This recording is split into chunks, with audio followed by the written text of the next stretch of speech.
And welcome to the Everyday Board Game Podcast with your host, Daniel. And Daniel. And today we are featuring a very special guest. Joining us today, Mr. James Ernest.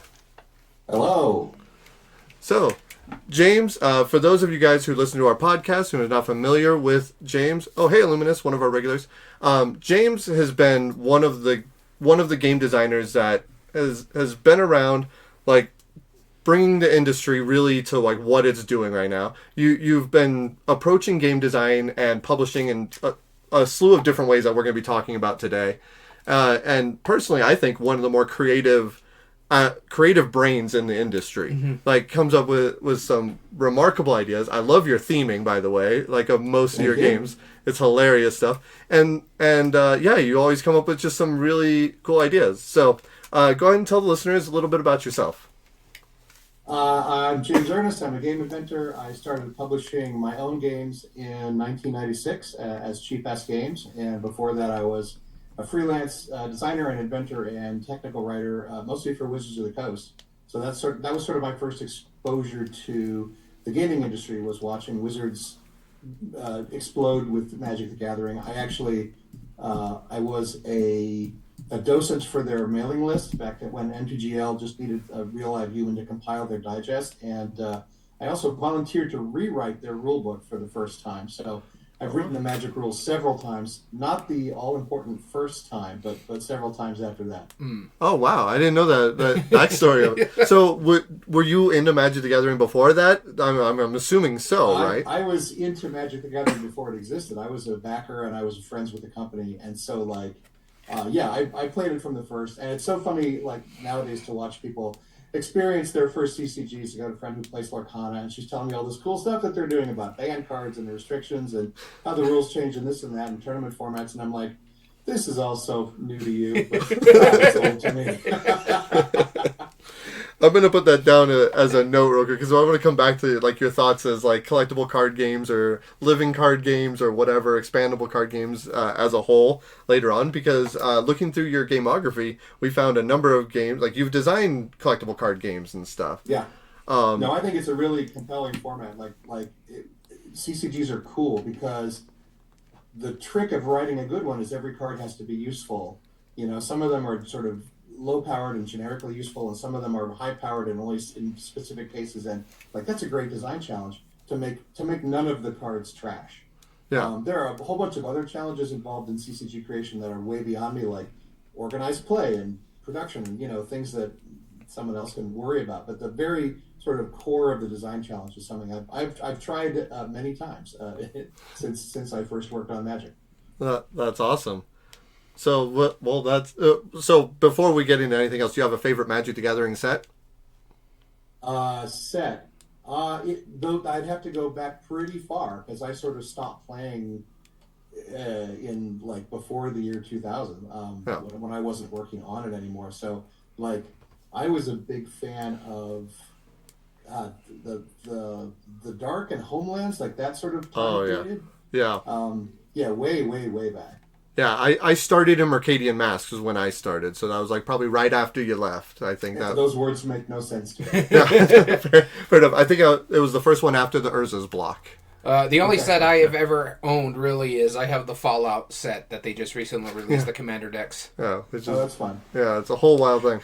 So, listeners of the podcast, you know how our board game breakdowns normally work out. We go through the entire gameography of a designer, a publisher, all that stuff. We're going to do that a little differently today, as you can tell by our video watchers from James' reaction. We're just going to simply go just page at a time, and we'll list off the titles that are listed in the page from the oldest game that's listed on Board Game Geek. Now, of course, sometimes they're out of order, but we'll still go with it. And we'll give thoughts on the page as a whole or any specific games James wants to talk about.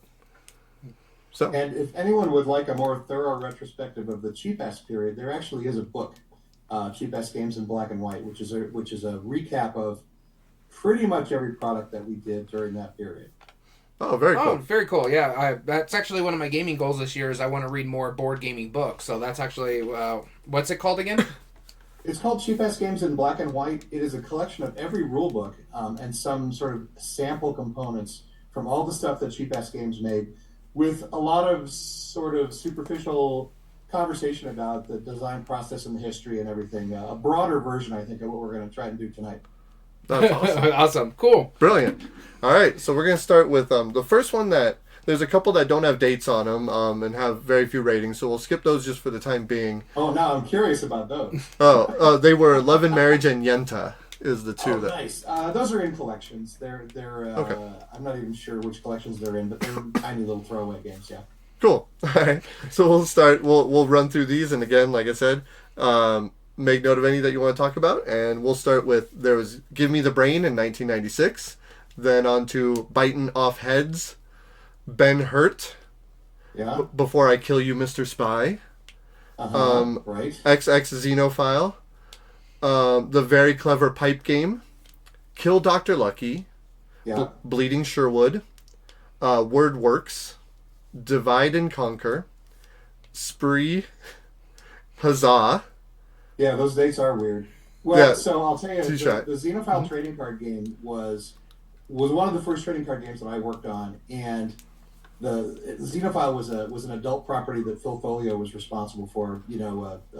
A comic series. It was very successful. He quit doing it when he had kids, and Sure. those kids are in their 20s now, and he's kind of like, I wonder if I should do that again. But because everyone was making a trading card game, we were Right. like, let's see what we can do.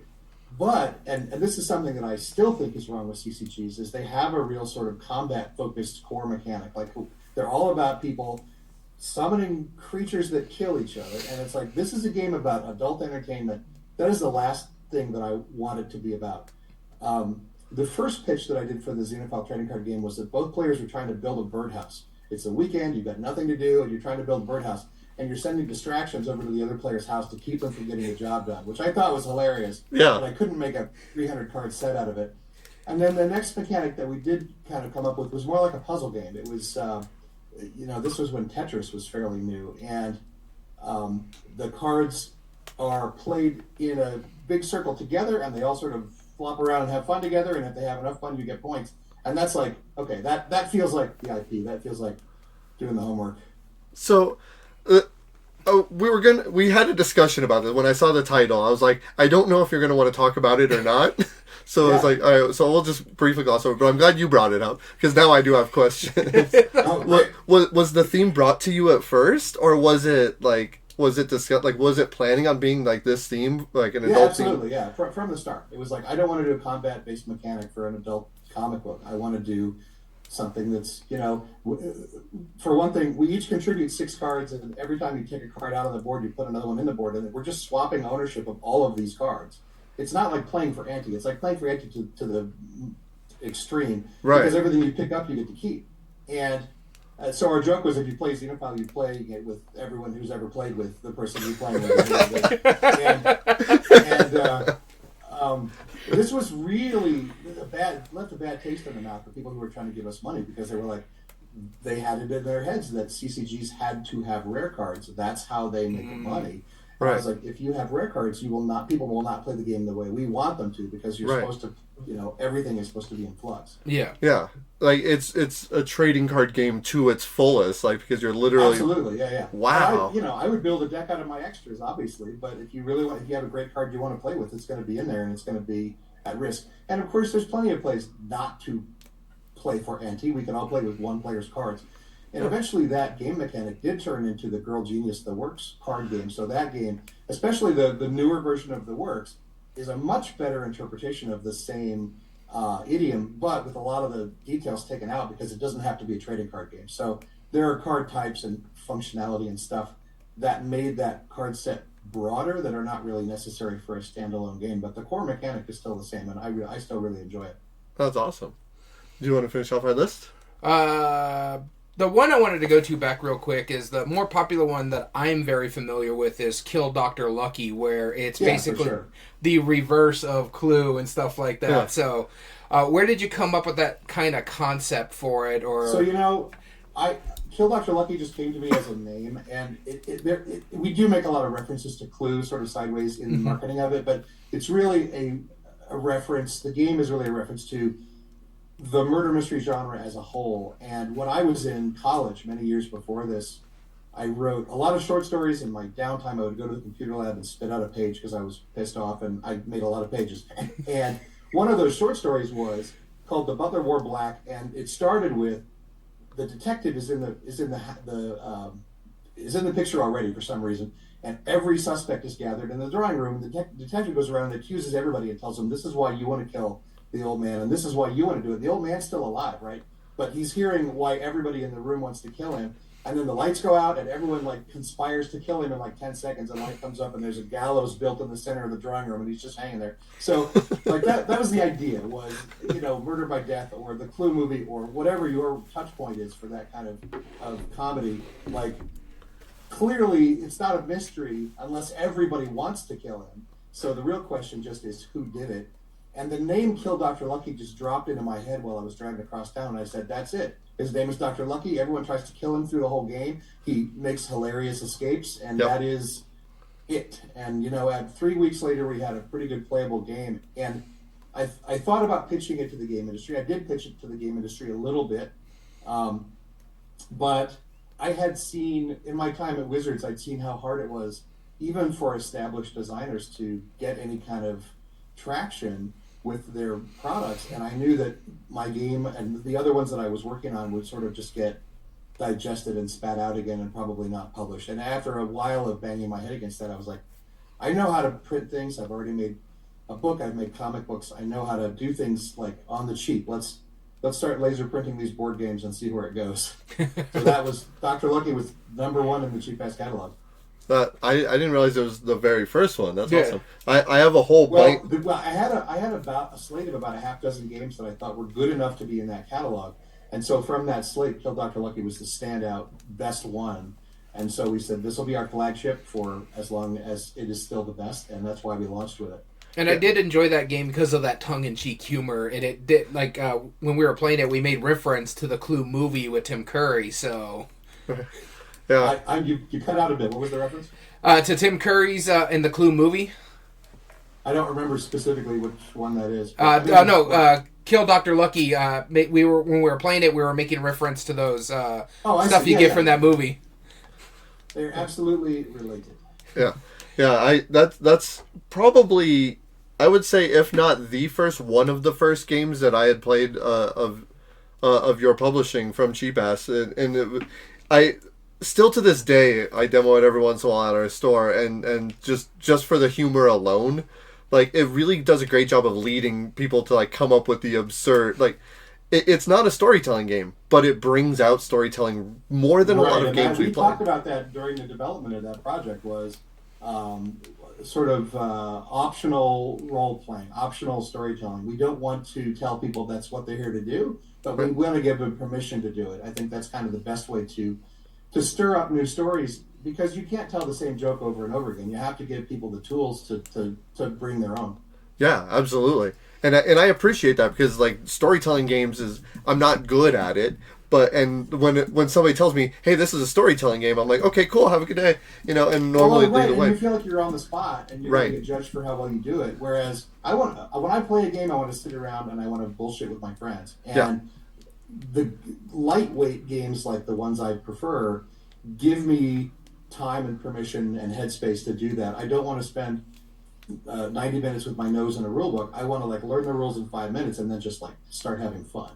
Yeah, cool. Quicker to the table, the quicker you can have fun. Yeah. So we'll finish out this page real quick. There was T-Shy. I'm probably pronouncing that wrong. T-Shy is probably the oldest game in the catalog, because I wrote it in high school.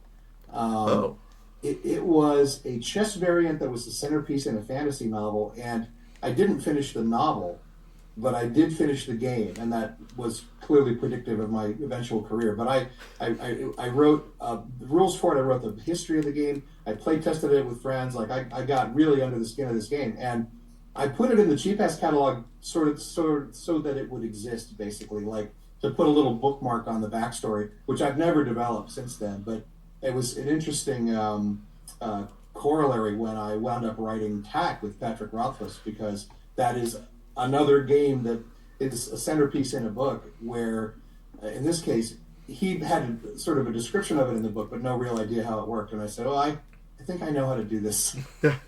Which, well, yeah, we'll get to that when we get to TAC. But I mean, that's one of the games I play. Which beautiful components, and I believe the description was he beat me 5 times, or he beat me in 5 ways and never the same way twice, or something like that. That's a high mark for the design spec, right? Oh yeah. I mean, I still remember it to say I still have my copy. Oh, that's awesome. Then we have the celebrated jumping frog game, Stumpy the Cave Boy. Yes. Yours and Mine, the game of either or. A Land Rush, a game of offense and defense. Those last two were publications in Games Magazine, free games in Games Magazine. Oh, cool. Awesome. Safari Jack, and we're almost at the top of the page. Starbase Jeff, Get Out, and Lord of the Fries. That's the top of this first page. So wow, that's one page. Well, what names did you see on there that you want to learn more about? Because I might have a little on everything. Our friend here in the chat, Tabletop Bellhop, he was talking about the Lord of the Fries was his first, and it's a rather beat up. He still has it. It's a rather beat up in a white envelope, and he remembers being shocked to have to cut his own cards. Well, I don't remember ever publishing. I think I may have published one game ever where you had to cut your own cards. I think he's making that up. Lord of the Fries was already cut. I'm not going to push back on your readership too hard here, but in defense of a version that's no longer available, it was already cut. I think the only game that Cheap Ass did where you had to cut your own cards was one where the cards didn't have to shuffle. It was Enemy Chocolatier had a sheet of just 8 secret recipe cards that was shipped as a flat sheet because the other components were also flat sheets, and that made it possible to stick it in a flat envelope for like $3 or whatever we did. But, I mean, unless he's talking about rounding the corners, the cards were already cut, man.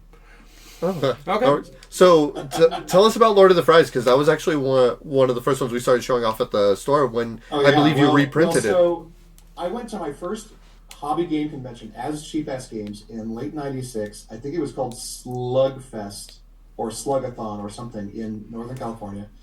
And I took my friend Toivo, who had been my friend and co-conspirator since grade school. And on that trip, we came up with the idea for Give Me the Brain, which was the first in the zombie series. So Give Me the Brain is you're at a fast food restaurant and all the staff are zombies and they only have one brain to pass around and they are fighting over it because they need the brain to get their job done. Like that seemed like a great foundation for a game. And then because when I do a sequel, I make a new game, Lord of the Fries was the second game in that series. Same characters, same restaurant, totally different mechanics. And I think Lord of the Fries is more sort of straightforward in its mechanics because it is very much a recipe-based game. There's an invisible customer who makes an order, and that order exists, and then we're all just screwing around because we all have some subset of the necessary ingredients, and whoever can make the meal first gets the credit for it. Very hilarious premise, especially because I just rewatched my own How to Play video, so I'm glad I remember the rules, but after everyone fails to make it the first time, the customer gets impatient, and now you can make it with an ingredient missing. And then it's just like it's so true to life. Like, here you go, man. Here's a cheeseburger with no cheese. But okay, it doesn't matter. Give it to me. I'm ready. Let's go. Yeah. So I've been in this drive-through for 20 minutes.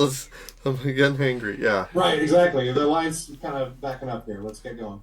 That's awesome. Yeah, that's cool. I mean, it's super funny, and because now and then the brain falls on the floor and you have to fight for it again. Now I'm thinking about 2 different games. Never mind. The brain never falls on the floor in Lord of the Fries. It falls on the floor and Give Me the Brain. Let that be the quote of the night. The brain in Lord of the Fries, the brain doesn't fall on the floor. It does not. I was just thinking about how the big cards in Give Me the Brain, though, are a very funny place to let people.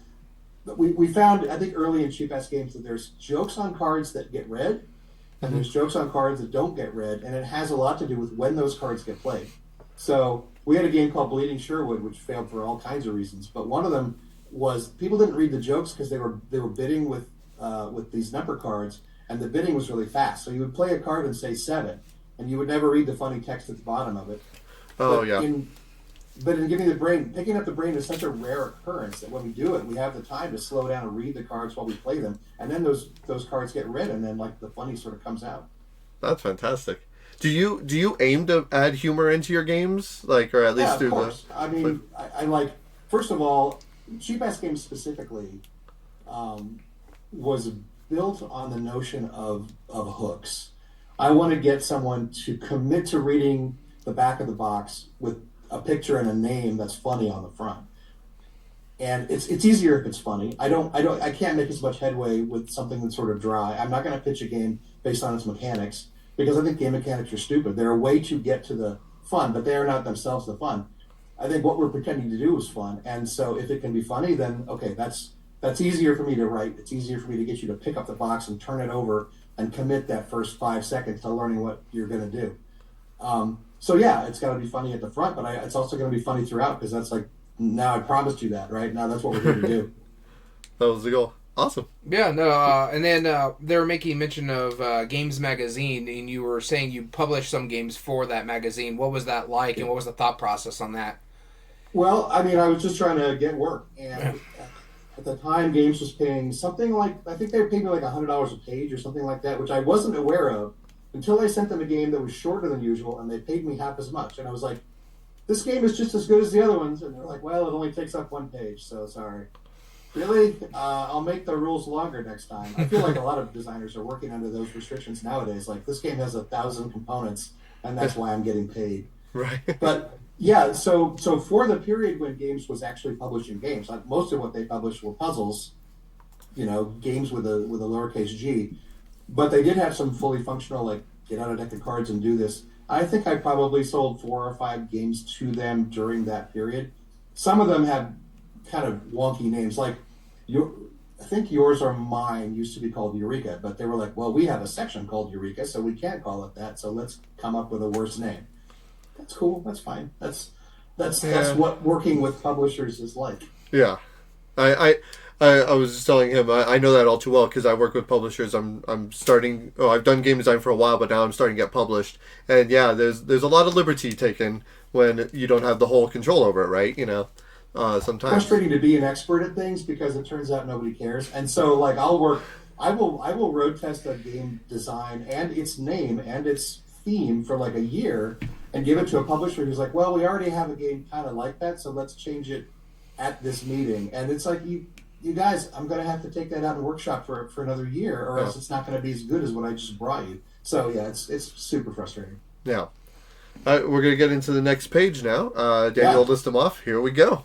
We have Kill Dr. Lucky, Krogdarok, Devil Bunny Needs a Ham, Mana Burn, Gold Digger, Falling, The Big Cheese, Landy Land. Oh, yeah.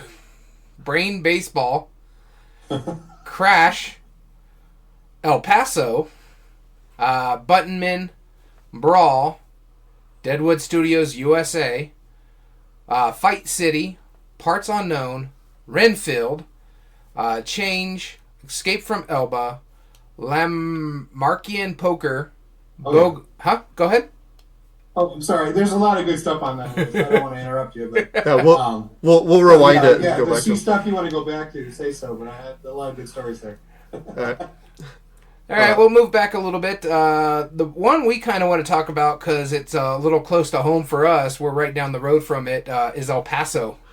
Oh, that's funny. Yeah, we are 40-minute drive. That was one of those, designed over a weekend kind of games. It's just a card. It's a game where you pass cards. Like literally, that's why it's called El Paso. El Paso. It's like it has nothing at all to do with the city, but it's thematic nonetheless. That's like there was a period of time, not just for Games Magazine, but for lots of magazines, print magazines. I don't know, some of your younger listeners may not be familiar with this, but they would actually print words on pages and sell them through regular retail stores. And next to those pages, they would have pictures that they called advertisements. And next to those, they would have my games. I wound up with a lot of deals with gaming magazines where I would trade them a free game, which is like serious, valuable content, for an ad.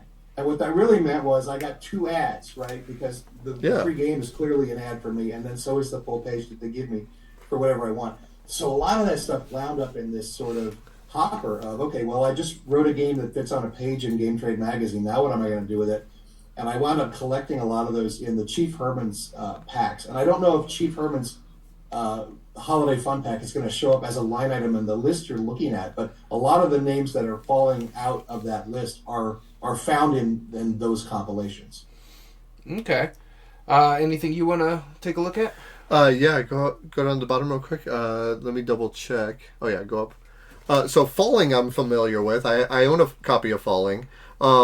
If I'm not mistaken, you're basically trying to be the last person to smack against the ground, right? That's exactly right. Falling, like a lot of the games in the Cheap Ass catalog, were absolutely story first, including this one. And we'll get back to Devil Bunny as well, because I think we're going to talk about that. Oh yeah. But Falling literally came to me as I'm walking around Gen Con. I'm in Milwaukee, and I'm walking around Gen Con thinking, what's game should I make next? And I imagined that the ad for Falling, it was just the yellow diamond that says Falling Rocks, and somebody had put an exclamation point on it while they fell past it. And I was like, okay, what is a game called Falling? What is that like? And that was it. That was the foundation of that idea. And what we came up with was, because I was playing a lot of blackjack, I kind of had this idea of a dealer and a lot of players. So the dealer's role is to give cards to the players, and the player's role is to deal with whatever, bad word, but to react to whatever cards they are given. And because the theme of the game is everyone is falling, no explanation given, the only thing you can think of for fun on the way down is to see who can hit the ground last. You're falling and fighting and punching each other, and what's really happening in the game is you're getting cards at a sort of slow pace, but an unstoppable pace that the dealer is dealing out. At the very bottom of the deck are the ground cards. We know when the ground is coming. It's not shuffled in. It's at the bottom. So you've got the rest of the deck to like get yourself ready. And so there's cards that make you not get cards. It's called a skip. And when the dealer sees that instruction, the dealer is going to take away the skip and not give you a card. If you want more cards, there's a card called a hit that says, give me more cards. And you can tell it's based on blackjack, right? Mm-hmm. And other cards, split means I'm going to start giving you 2 piles of cards instead of 1. And there's cards that steal those instructions from other players. And there's only like 7 or 8 cards in the whole deck. But the dealer's job is to just follow the instructions and go at their own pace. And the player's job is to play cards on each other and steal each other's cards. And like, it's chaotic. Paul Peterson, who I'm sure you know, a designer friend of mine, he and I were good at this game. We showed up at a party and we watched some other people try to play it. And they were playing sort of slow and cautious and dying quickly. And we were like, okay. We sat in the game and showed him how it was done because everyone had hit the ground and we still played cards on each other for like another 30 seconds. And they were like, oh, I see now. I see it. I see how this game is meant to be played. That's yeah. Yeah, I mean, I had only had one experience with a turnless game before. That was Andy Looney's Ice House. Okay. And that is a game without turns, but it's also sort of slow and thoughtful. But I that was kind of the only touch point that I had for, is it possible to just say go and let the game move at its own speed? And I thought the dealer was sort of necessary as a judge, as a pacemaker. But the very next real-time game I did was Brawl, and that's just 2 players throwing cards at each other. Yeah. And it works fine without a referee. That's awesome. Yeah, and we're familiar with Brawl because you later came out with like separate decks for each of the characters too, right? Oh, that was how it was originally made. Yes. Okay. Terrible packaging. It was 6 individual decks, and you needed 2 of them to play. It would have been much smarter to put them out in pairs, but I just wasn't thinking. Well. And then going back to Yeah. Devil Bunny Needs a Ham. Yeah. I'm looking at this one, and then just the cover right now just gives me a Monty Python reference. It feels a little Python-esque. It certainly is non sequitur. It is loaded with non sequiturs. And every time I say, when I'm at a convention and giving a lecture about game design or a panel about game design, where people feel as though they have permission to speak, they will say, do you use theme as a basis for your game designs? And I'll say yes, and I'll say, aha, but what about Devil Bunny Needs a Ham? And I think it's a great example because although the theme is sort of dada and stupid, the real theme of that game is themes in games are stupid. And so, like, to prove it, I put a stupid theme on a game. The theme of that game is climbing a building, and the mechanics of that reflect it well enough. You're trying to get to the top of a building, and there's this random force called Devil Bunny who's trying to knock you off. Like, that's all fine. But the details of the backstory are nonsensical on purpose. And Devil Bunny predates that game. And, in fact, I only recently learned where that artwork came from. But originally, I got a sheet of holiday clip art, and I decided to make an entire comic book out of this sheet of holiday clip art. It had lots of different turkeys. It had founding fathers and fireworks, and it had this creepy as hell, out of place Easter bunny that became the main character because he just had this soulless gaze. He's just an asymmetrical black silhouette of a rabbit with either a big white tummy or a hole in him. Who knows? And I made, so he was the main character, obviously, and the story was Devil Bunny and the perfect turkey, and he went and to try to find the perfect turkey because there were so many turkeys to choose from, and a wise pumpkin gave him advice and taught him a magic spell that would let him turn the 7 founding fathers who were guarding the perfect turkey into fireworks and make them explode, although this was only temporary. All of this was just in service of making something silly out of clip art, but Devil Bunny kind of became this character. I made a couple other comic books following that, and those are all available actually even now. You can find them on my website. But so I knew who Devil Bunny was before I made the first board game. That was sort of his introduction to the gaming community. But yeah, he's a super crazy weird character, and very hard to understand what his purpose is in this world other than to be chaotic force. Are there plans in the future for Devil Bunny? Interestingly, I have a Devil Bunny thought, but I don't do a lot with the Cheap Ass IP right now because it's under lock and key, and we can talk about that sort of later, maybe as we make a transition. But yeah, I don't actually publish Cheap Ass games right now. That is the purview of Flat River Group, and they are not doing anything with it. Before that, it was at Greater Than Games, and Greater Than did do a Devil Bunny version, but I think they got it so wrong that I just don't even acknowledge the existence of that game. Until now, and we will continue not acknowledging it. You want to take the absolute cheap-assiest cheap-ass game there was, a $2 envelope game made of clip art, and you want to turn that into a Kickstarter product? Okay, here's how you should do that. And then they were like, we're not going to do it that way. And I was like, I don't know how to help you. So, okay, the footnote about the Devil Bunny silhouette is, a couple of years ago, my friend showed me a photograph from a museum where there is a boot jack in that shape. The Devil Bunny shape with the big creepy ears is a literal cast iron boot jack. You know what I'm talking about? It helps you pull your boots off your feet. The shape of the ears pulls boots off feet. It's a real cast iron thing hanging on a wall next to a couple of other boot jacks. And I'm like, that's where that art came from? That's insane.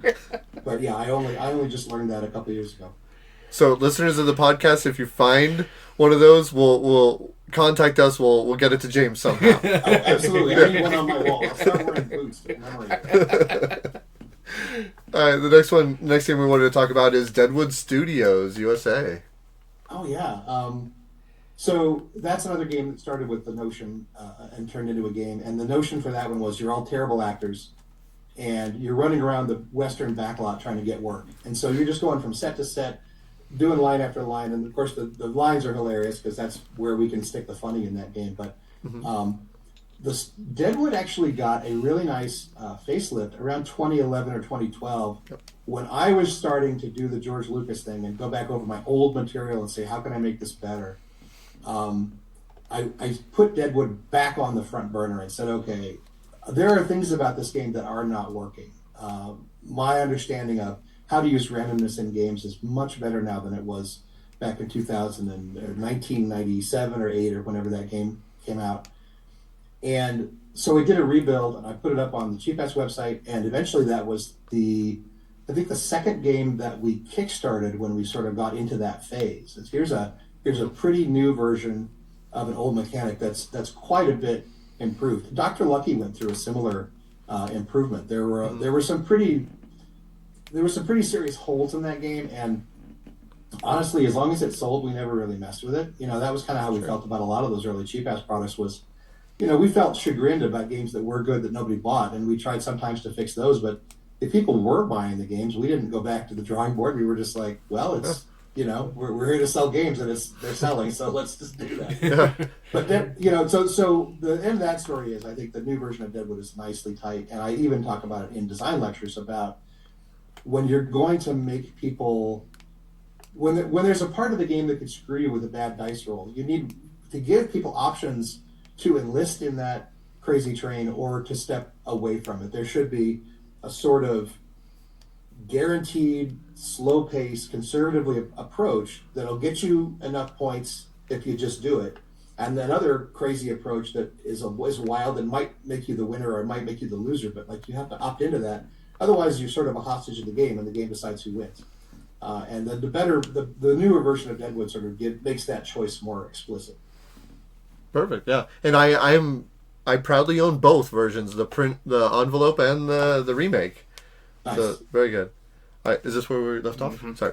So we're going to go back up to the list and continue on the listing it off for this page. There's Bogart, Road Trip, Hey Bartender, Following Suit, Escape the Dork Tower, Boneyard, and that's the top of the page.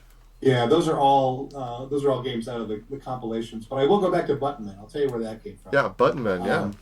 So, as a freelance game designer, I'm always looking for work, and they opened up a restaurant. Wizards of the Coast opened up a restaurant next door to their flagship retail store in 99, I think, 98 or 99, and it was close to my house. But more importantly, I knew the guy who operated it, and he said, I know, and he knew that I had games that fit on my business cards, and I made really short games. He said, I want you to make us games that fit on the coasters and fit on the placemats and fit in the menus, like little games that can be part of our mystique. And I said, well, that's cool. You should have named the place Losers, but you called it the Dalmoody's, and so you've already lost my vote. But I'll give you a few free games. What he asked me for was games where the rules fit on a business card. And I gave him a set of those. But then, the following week, I was like, I know what you really want. You want a game where the business card is the component, and whether the rules are on there is irrelevant, because the game's so simple. You want to collect that card, or in this case, those coasters. So I basically made a game that I called Killer. It was a working title. I knew that was already another game, but that's irrelevant. I gave him Killer, and I said, look, these characters are all different. They're all made out of 5 different polyhedral dice. You sell those dice right next door. You give away these coasters. You teach people this game. They're going to want to buy the dice that match the art on these characters, and it's like a gold mine. And he said, well, we already gave us 4 games. Let's see how those go. Come on, man. I solved your problem. It just took me an extra week. So eventually, like many other projects I've done, it wound up back in my hands and no buyer. And I don't run a bar, and I don't need a game on coasters. But I had made pinback buttons when I was in high school. And in fact, I had charged $1 each for custom buttons, which was a lot of money back then. And I learned that I was going to get undercut by someone who was making uglier ones for 50 cents. And I vowed never to do that again. So hence cheap-ass games. But I knew about button making. I knew that the process was pretty simple, and I could make a pretty short run of this game economically, especially when I thought of the name Button Man. Just came out of nowhere, and I had already hired Brian Snowdy to do the art for this game when it was still called Killer. I said, I want you to, draw me these 12 pictures for these 12 characters. I called him from the mall. I literally called him from a payphone at the mall and said, Brian, our game is going to be on buttons, and it's going to be called Buttonman. And that was like the coolest name, if you know what that word means. It's slang for a mob hitman. But they were just tough guys who just like to take each other out. It was stripped down. You are fighting, and that's the whole story, kind of a backstory, and it all just kind of came together. And the game turned out to be not a very profitable game, but it was a great marketing tool. And so we wound up doing a lot of expansions with other publishers who wanted to use Buttonman as promotion for something else. Mm-hmm. And it's good because as a convention game, you can wear it and you can advertise that you play it, and you can meet other people who want to play it, and it's an amazing icebreaker. I still am trying to convince people to adopt icebreaker games like that. Super easy to advertise that you're in it. Have a game like that called Sophisticuffs now that's just cards instead of buttons, and there's just no game at all. You just get out your cards and compare and see who wins. But I love games like that because they turn into a metagame almost immediately. They bring a lot of fun to a con without forcing people to sit down and write stuff down and roll dice and think. Yeah, but and still to this day, I rarely see, like, I mean, I'm not going to call it a wearable game, but like something that like is the game as a piece. I remember like just only this year I saw like somebody who had like some kind of battle system, like little token thingy that you could wear, but like until then Buttonman was the thing, right? Yeah, I feel like the wearable game. I mean, I don't know. The general notion here is that game designers always over design things, right? I think the wearable game has to be much simpler than anybody Yep. is willing to accept, and I think it's partially a function of people don't want their ideas to be easily stolen. I have to be beyond that. My ideas have been stolen from me more times than anyone can count. But I can't. I just make more, right? That's my MO. Yep.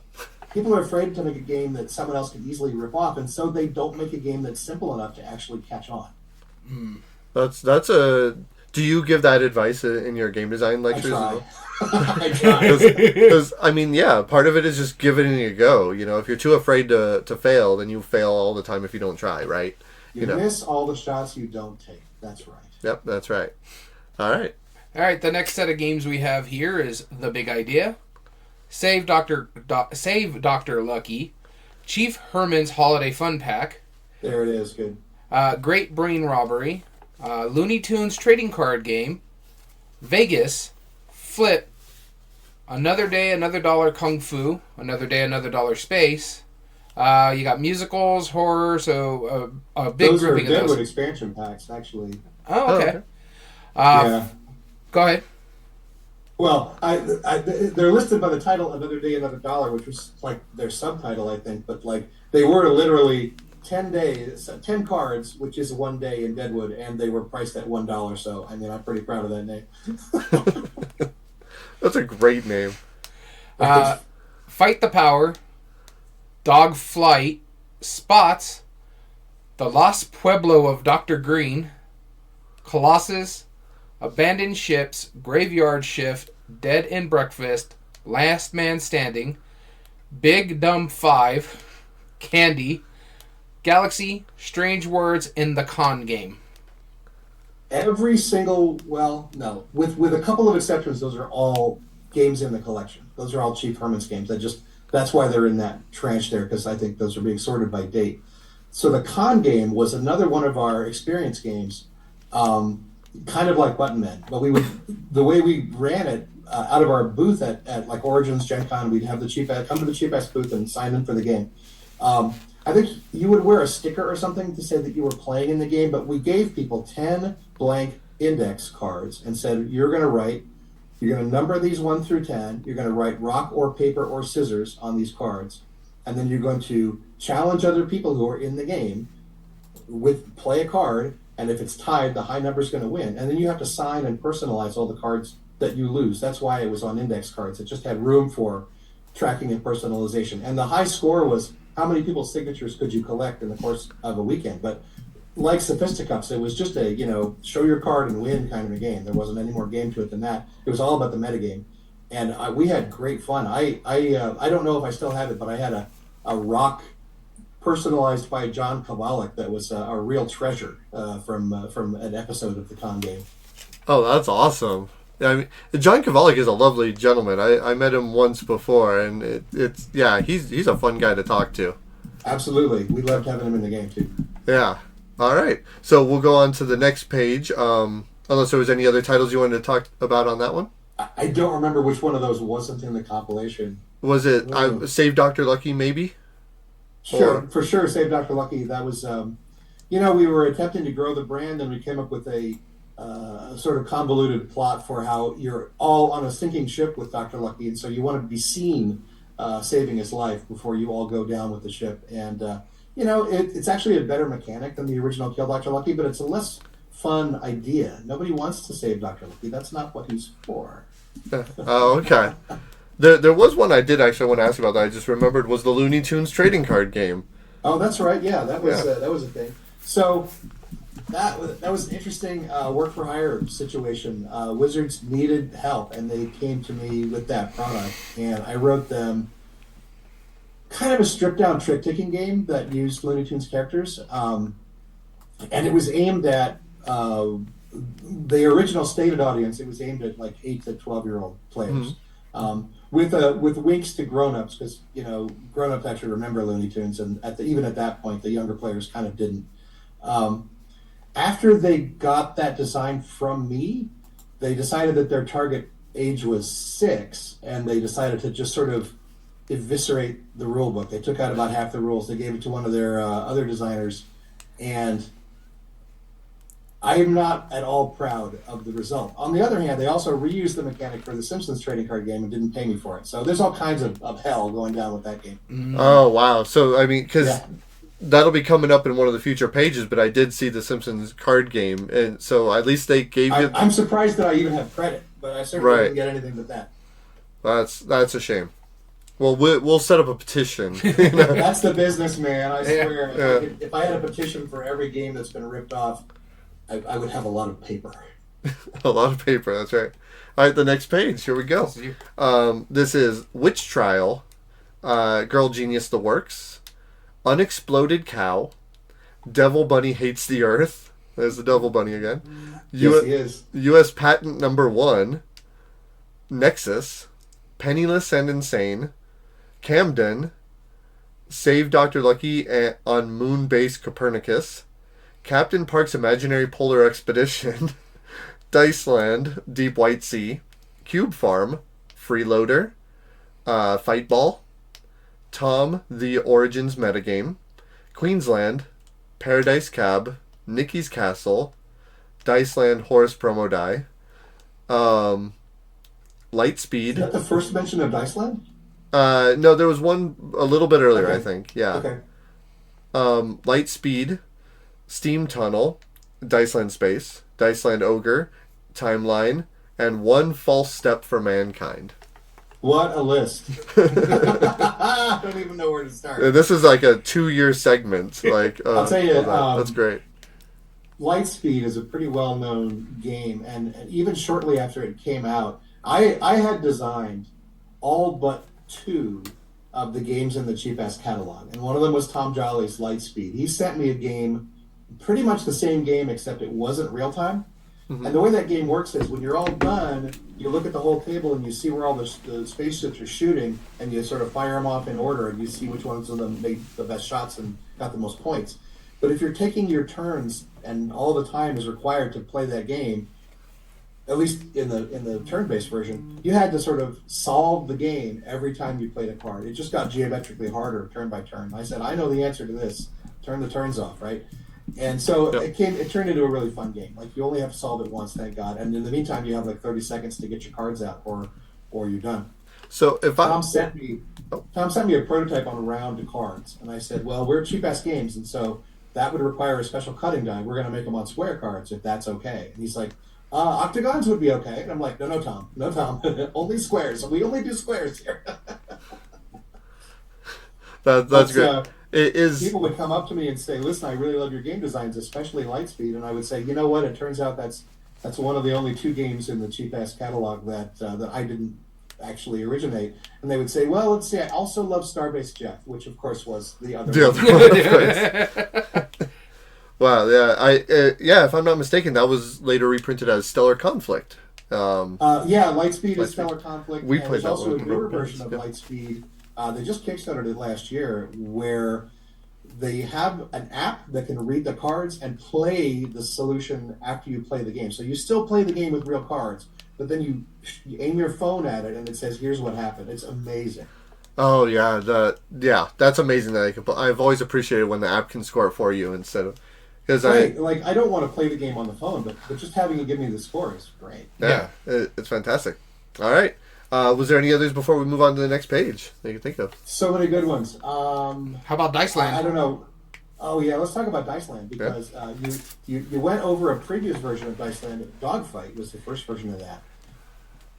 And there's an interesting... this is one of these I complained about freelance work stories, but guy came to me, friend of mine, worked at Wizards, said, hey, I want to do an independent design project. I want you to come up with a game you can play in a bar. And I said, okay, I think I understand the design constraints here. So I brought him a game where each character is 3... this is sort of proto Buttonman, or around the same time as Buttonman. Each character is 3 custom 8-sided dice. And I said, okay, if all my equipment is 3 8-sided dice, what is the most information that I can get out of an 8-sided die? It's not just what it rolls. It's where it is on the table and which direction it's pointing in. And so I made this little dogfight simulation, which is what it is in Chief Herman's.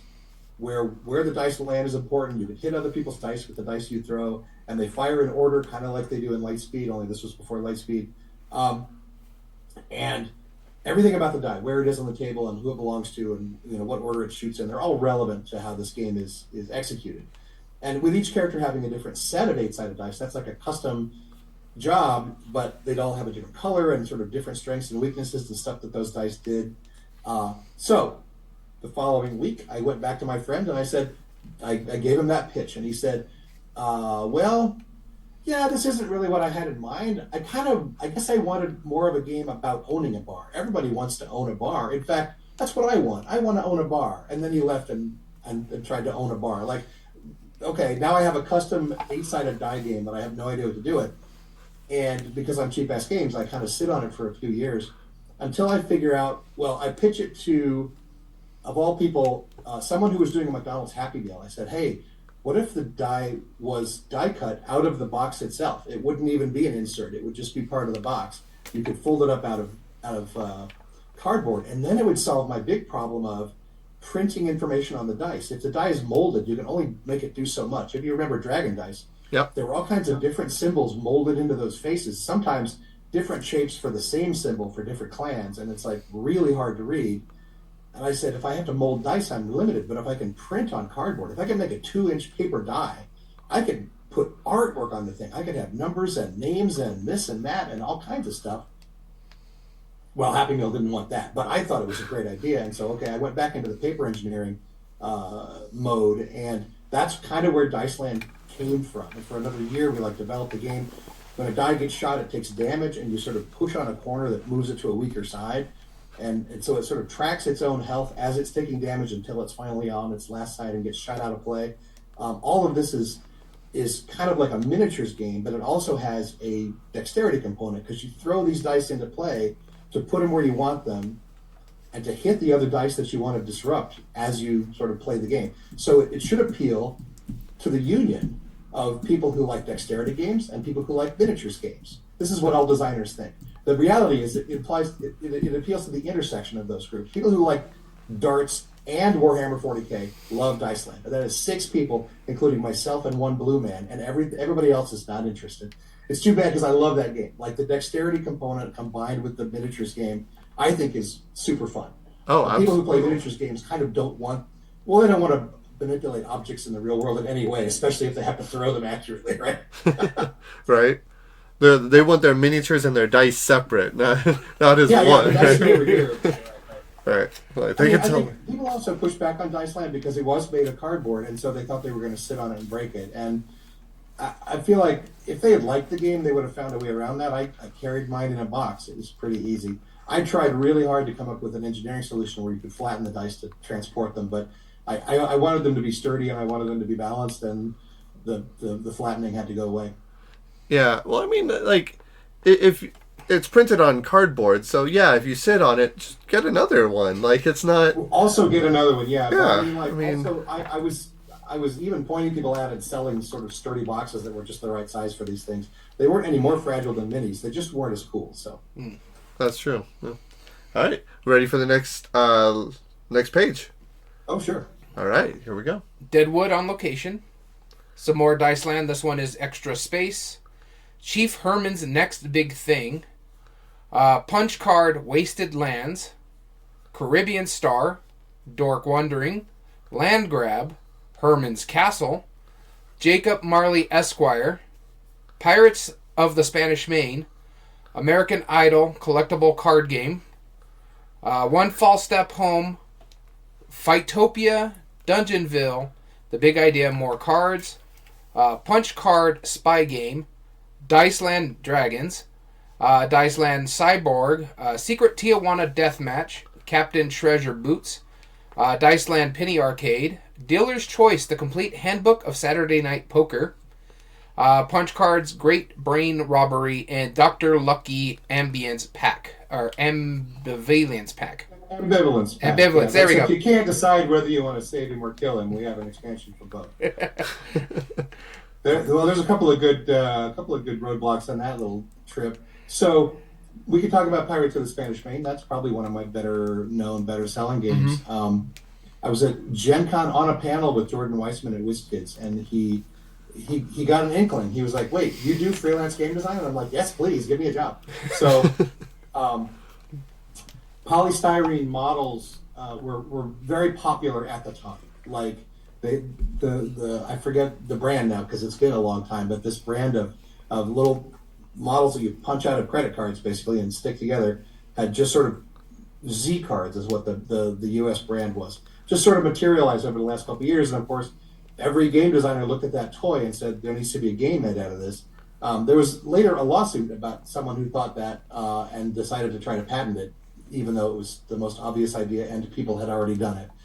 But Jordan said, I want to make this and I want to do a pirate game. We're going to do the Pirates of the Caribbean license. We just need a game mechanic for it. And at that point, he wasn't sure if the miniatures were going to be people or if they were going to be ships. And so my first instinct was, this technique does not make attractive people. Let's make vehicles as the sort of scale of this game. And the first model that I built him out of cardboard had, as far as I know, the very first bent pieces in a polystyrene model. The hull pieces are bent when they go into the deck and create that curve of the ship. So I was pretty proud of that and came up with a nice miniatures game for him. But during the course of that, he decided the Pirates of the Caribbean license was too expensive. He changed his mind on that later. But at the time, he was like, I'll just have some of my guys whip up a backstory. And I'm like, okay, that's cool.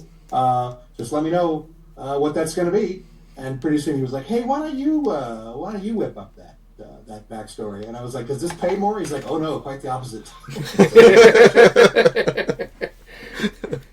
So I wound up hiring a guy to help me write the backstory and write all the cards and sort of get that game over the finish line.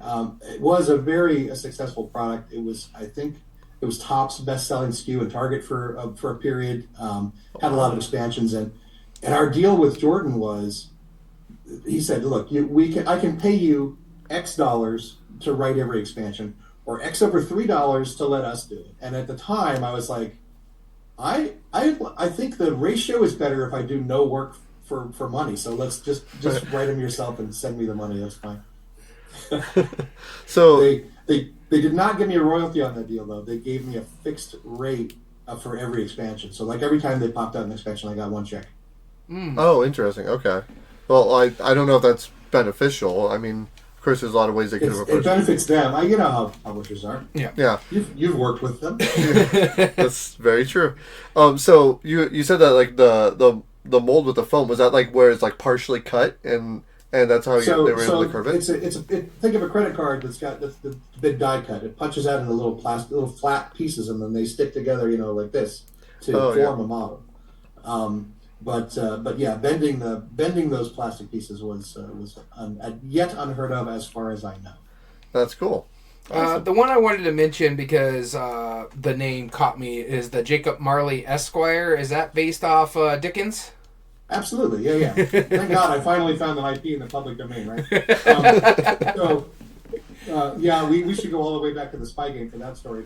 But so Jacob Marley Esquire is a game about banking, and it's specifically, we are all in the role of Ebenezer Scrooge. We're all trying to become Jacob Marley's best friend as a young man, and we're hoping that is good for us in later life. And the mechanics of the game are we're just following him around London and picking up picking up loans that we can buy, lending money to people. And there's a much cleaner, newer version of that's called Young Jacob Marley. That's at Crab Fragment Games now. I did that sort of late in the Cheap Ass Games period, that redo. But the original game had some cumbersome mechanics. It had some extra stuff in it. As simple as it was, it could have gotten simpler. And so, yeah, the Young Jacob Marley is definitely a better build of the same thing. Okay, very cool. I remember right after Pirates, you mentioned the American Idol trading card game. Yeah, so that was going to be my question. I saw your face. I think it might be my lowest rated game. Here's one of those reasons.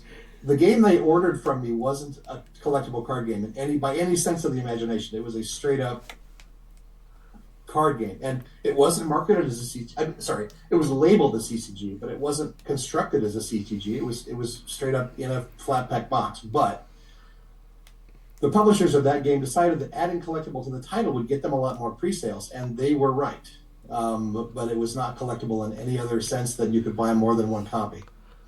Yeah, so because I saw your reaction as soon as I said that, you had a chuckle, and I was like, I'm curious. In fact, so a quick, like very quick story. One of our cohorts, one of our mutual friends, goes by Triune now, was a big demoer of your games and had pretty much everything like in multiple boxes and was part of the I believe it was the Demo Monkeys. Is that the name? Sure. Yeah. Yeah, the Demo Monkey program.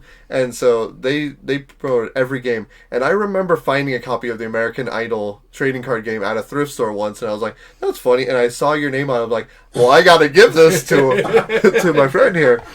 And then I gave it to him. It was universally derided. Yeah, I think it's better than people give it credit for, but not by much. right. That's fair.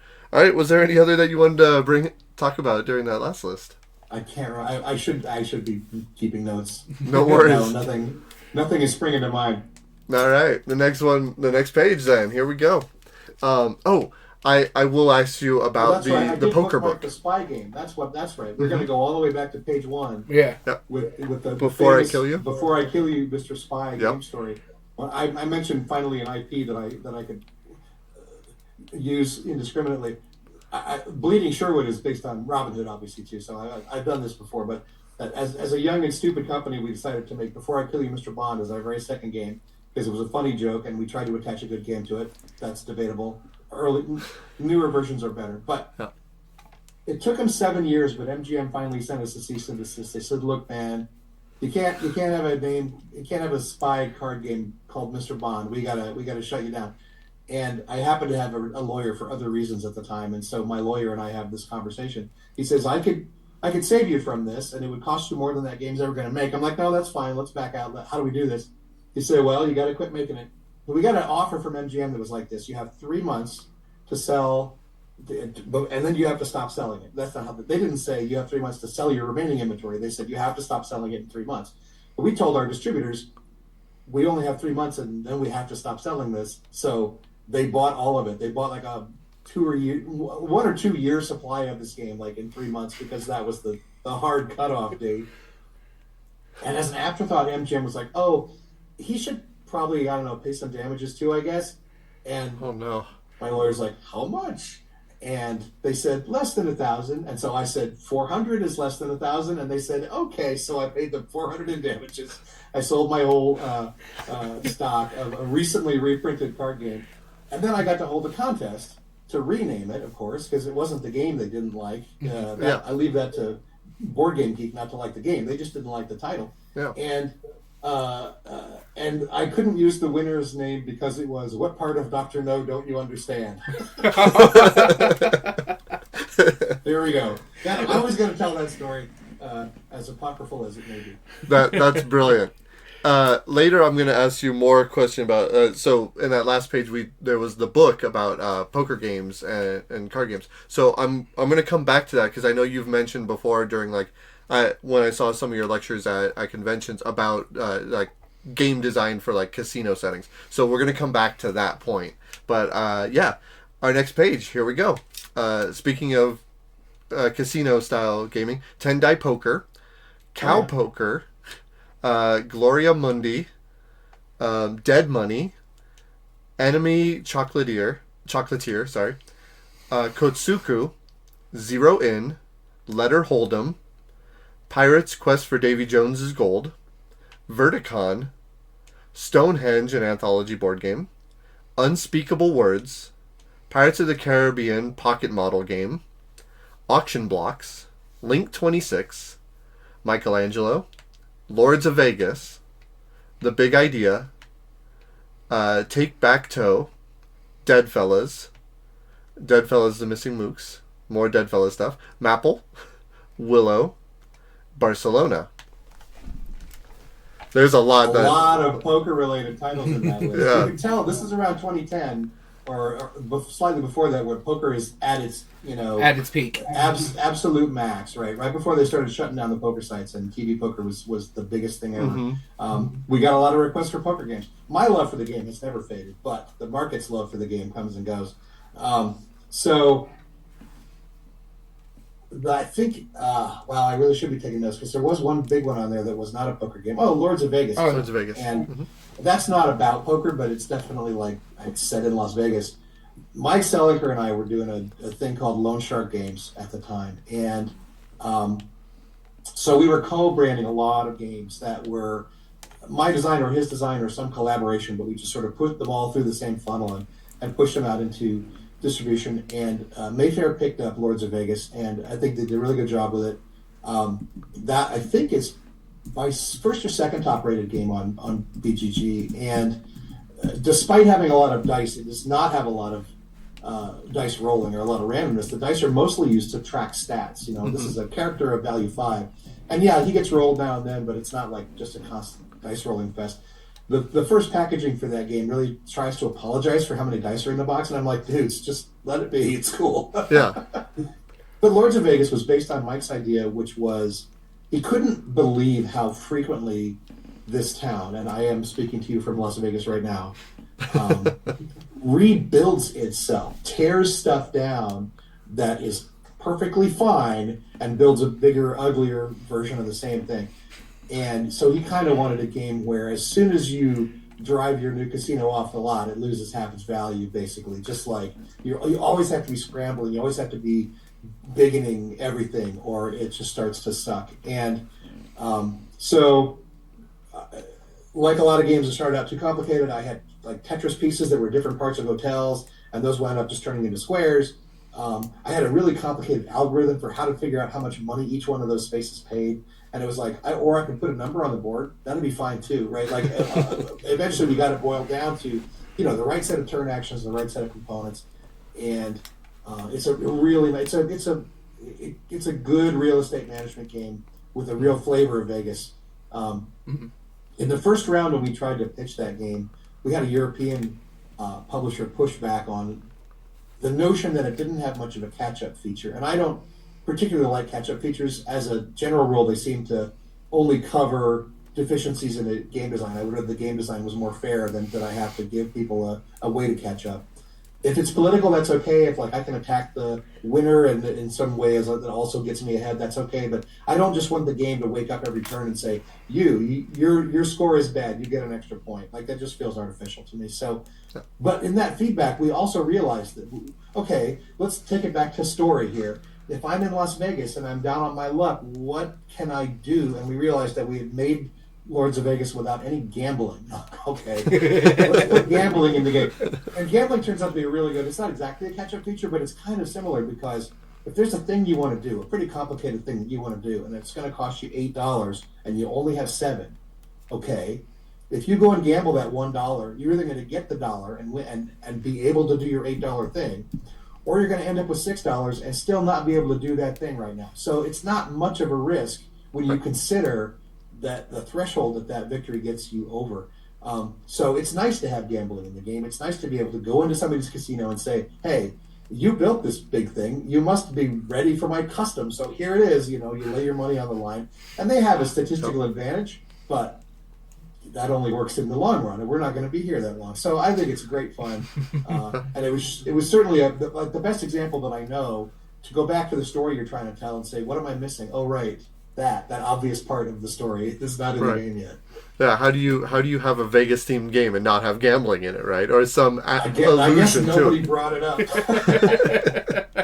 Well, I mean, to be fair, I think thematically we're the managers of the casinos, and so those guys specifically don't gamble. Right. They're in business to make money, not to lay it all on the line. But at the same time, it's such a good mechanic for the game. It was at least worth thinking about.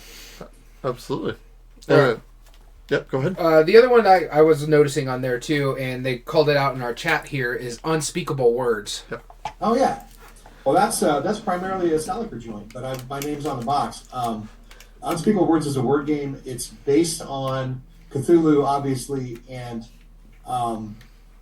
the every word game has its own weird little joint, and the one in this is that every letter is worth points based on how many angles it has. The dark spirits come out of the corners of the rooms, and so an O has no corners. It's a perfectly safe letter, and it doesn't have not worth any points at all. Meanwhile, M's are just creepy crawly with corners, and the reason I say bad is points are bad. They drive you crazy. I mean, getting points is how you win, but it's also how you lose your sanity, and you have to do a dice check to stay alive. It's that kind of a game. It's a risk management, press your luck word game.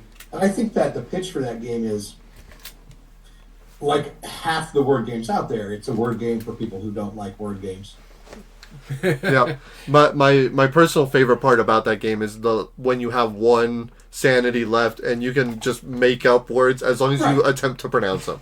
It's like I go burger gurga, that's the chaos of that's my favorite part of that. I think really brings out the absurdity of it. All right, was there any others on that one before we go on to the next page? I mean, there was a lot on that one. I have to ask you. You're the one looking at the list. All right, so the one I have here is Enemy Chocolatier. Oh, yeah. That was one of the very last cheap-ass games in sort of the envelope format. We took a bit of a hiatus after that, and then we came back on Kickstarter, and we did some new products, but we also did a lot of cherry-picking and upgrading the old stuff. Enemy Chocolatier was a flat-pack game. This is the one I said you had to cut your own cards out because it was 6 board sections maybe it was 7, that built into a neighborhood around a chocolate factory. And then one more section that you had to cut up into the secret recipe cards. It is by far the most strategic and non-random game in the catalog. Everything you do in that game is decision-based. There's no dice rolling in it. The only random thing is the distribution of those secret recipes. And they're all composed of 19 ingredients. It's just you're not sure exactly which ones. So it's a cute little superhero area control game, disguised as a cheap-ass game.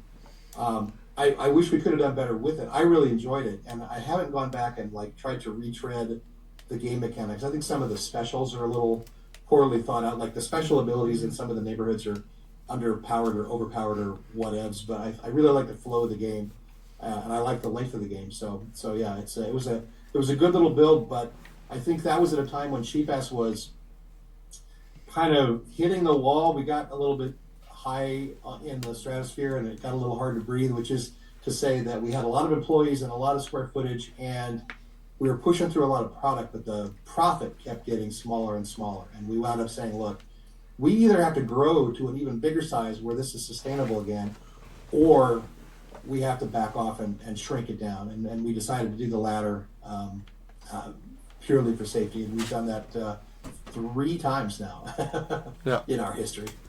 Yeah, and I wanted to bring up one of the games, Captain Treasure Boots, and not so much for the game.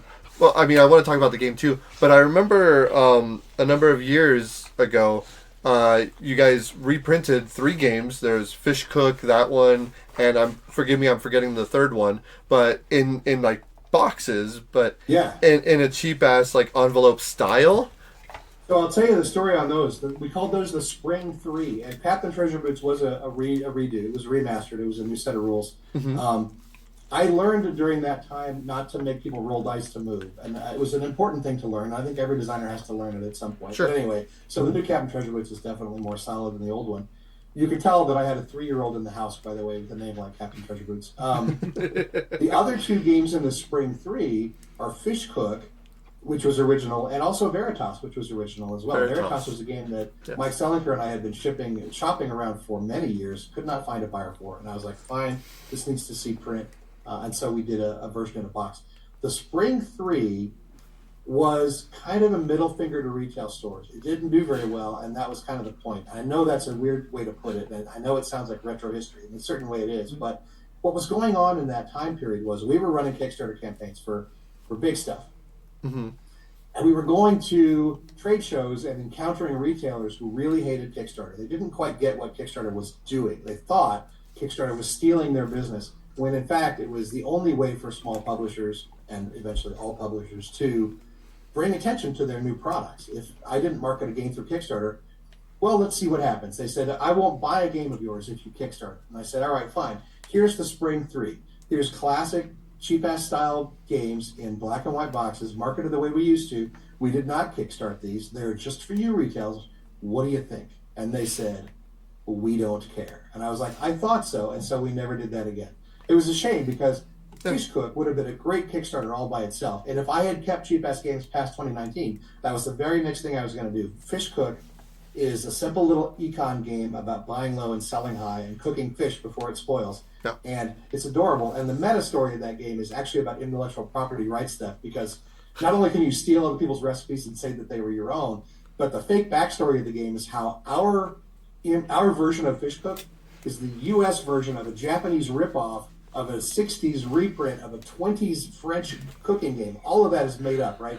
But it's all kind of in support of this notion of how intellectual property gets treated in our business and every other business, right? Like, it's always a mystery why two identical scripts come out of Hollywood in the same year, except it isn't a mystery because somebody was shopping it around and one or both of those studios just stole it without buying it, right? Mm-hmm. It happens in gaming all the time. It happens to me all the time, as I've already complained about. But, like, that's just the way it is, and that's the meta story of Fish Cook. Is I stole your recipe, now it's my recipe. What are you going to do about it? I remember we were going to do like a $200 pledge level with the original French version of the game, all in French, like blue and black ink and little squirrely artwork, and it was going to be gorgeous. But that job became someone else's job, and then it didn't get done. And then it didn't become their job. Yeah, that's. Yeah. All right, moving on to the next page. We have 12 Days, Poker Suite, The Big Idea, La Science Fiction Medieval, Palamono Poker, Fish Cook, Castle, Veritas, Get Lucky, Lords of Vegas Up, Pairs, Falling, Revised Edition, Unspeakable Words promo card, Regent, Port, Starboard, Kitty, Monster, Stuff and Nonsense, the deluxe edition of Unspeakable Words, Red Baron, Stellar Conflict, which we mentioned earlier, Cosmic Domination, Lord of Fries McPubian's Irish Pub Deck, the Lord of Fries Super Deluxe Edition, and Lord of Fries Las Cabezas Mexican Restaurant Deck.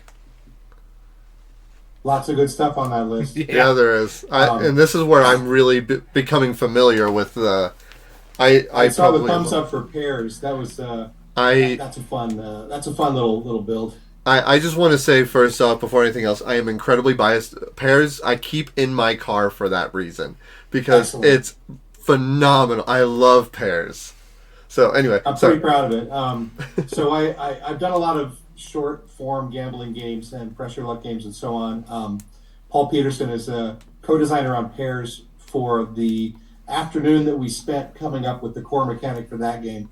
But it's good that you have a Pairs deck in your car because it plays like 50 games at this point. A lot of the titles you just listed were Pairs variants, actually. Yep, 12 days, yeah. I played that on Christmas Eve this year. 12 days I don't count as a Pairs variant. It plays with a similar deck, but it's a different deck. So Pairs is just the numbers 1 through 10. 12 Days has the numbers 1 through 12. It's all the stuff in the song, the 12 Days of Christmas, and a couple of extra specials as well. But yeah, it's another similar, like, what can I do with a deck like this product? I think 12 Days also has a separate deck of 12 Days. Like, it's got 12 present cards. Yeah. That I think you play them in order, so the first round of the game is worth a point. Yeah. The next round is worth 2 points, and so on. And those sort of combine with the points that you keep in your hand. I like 12 Days.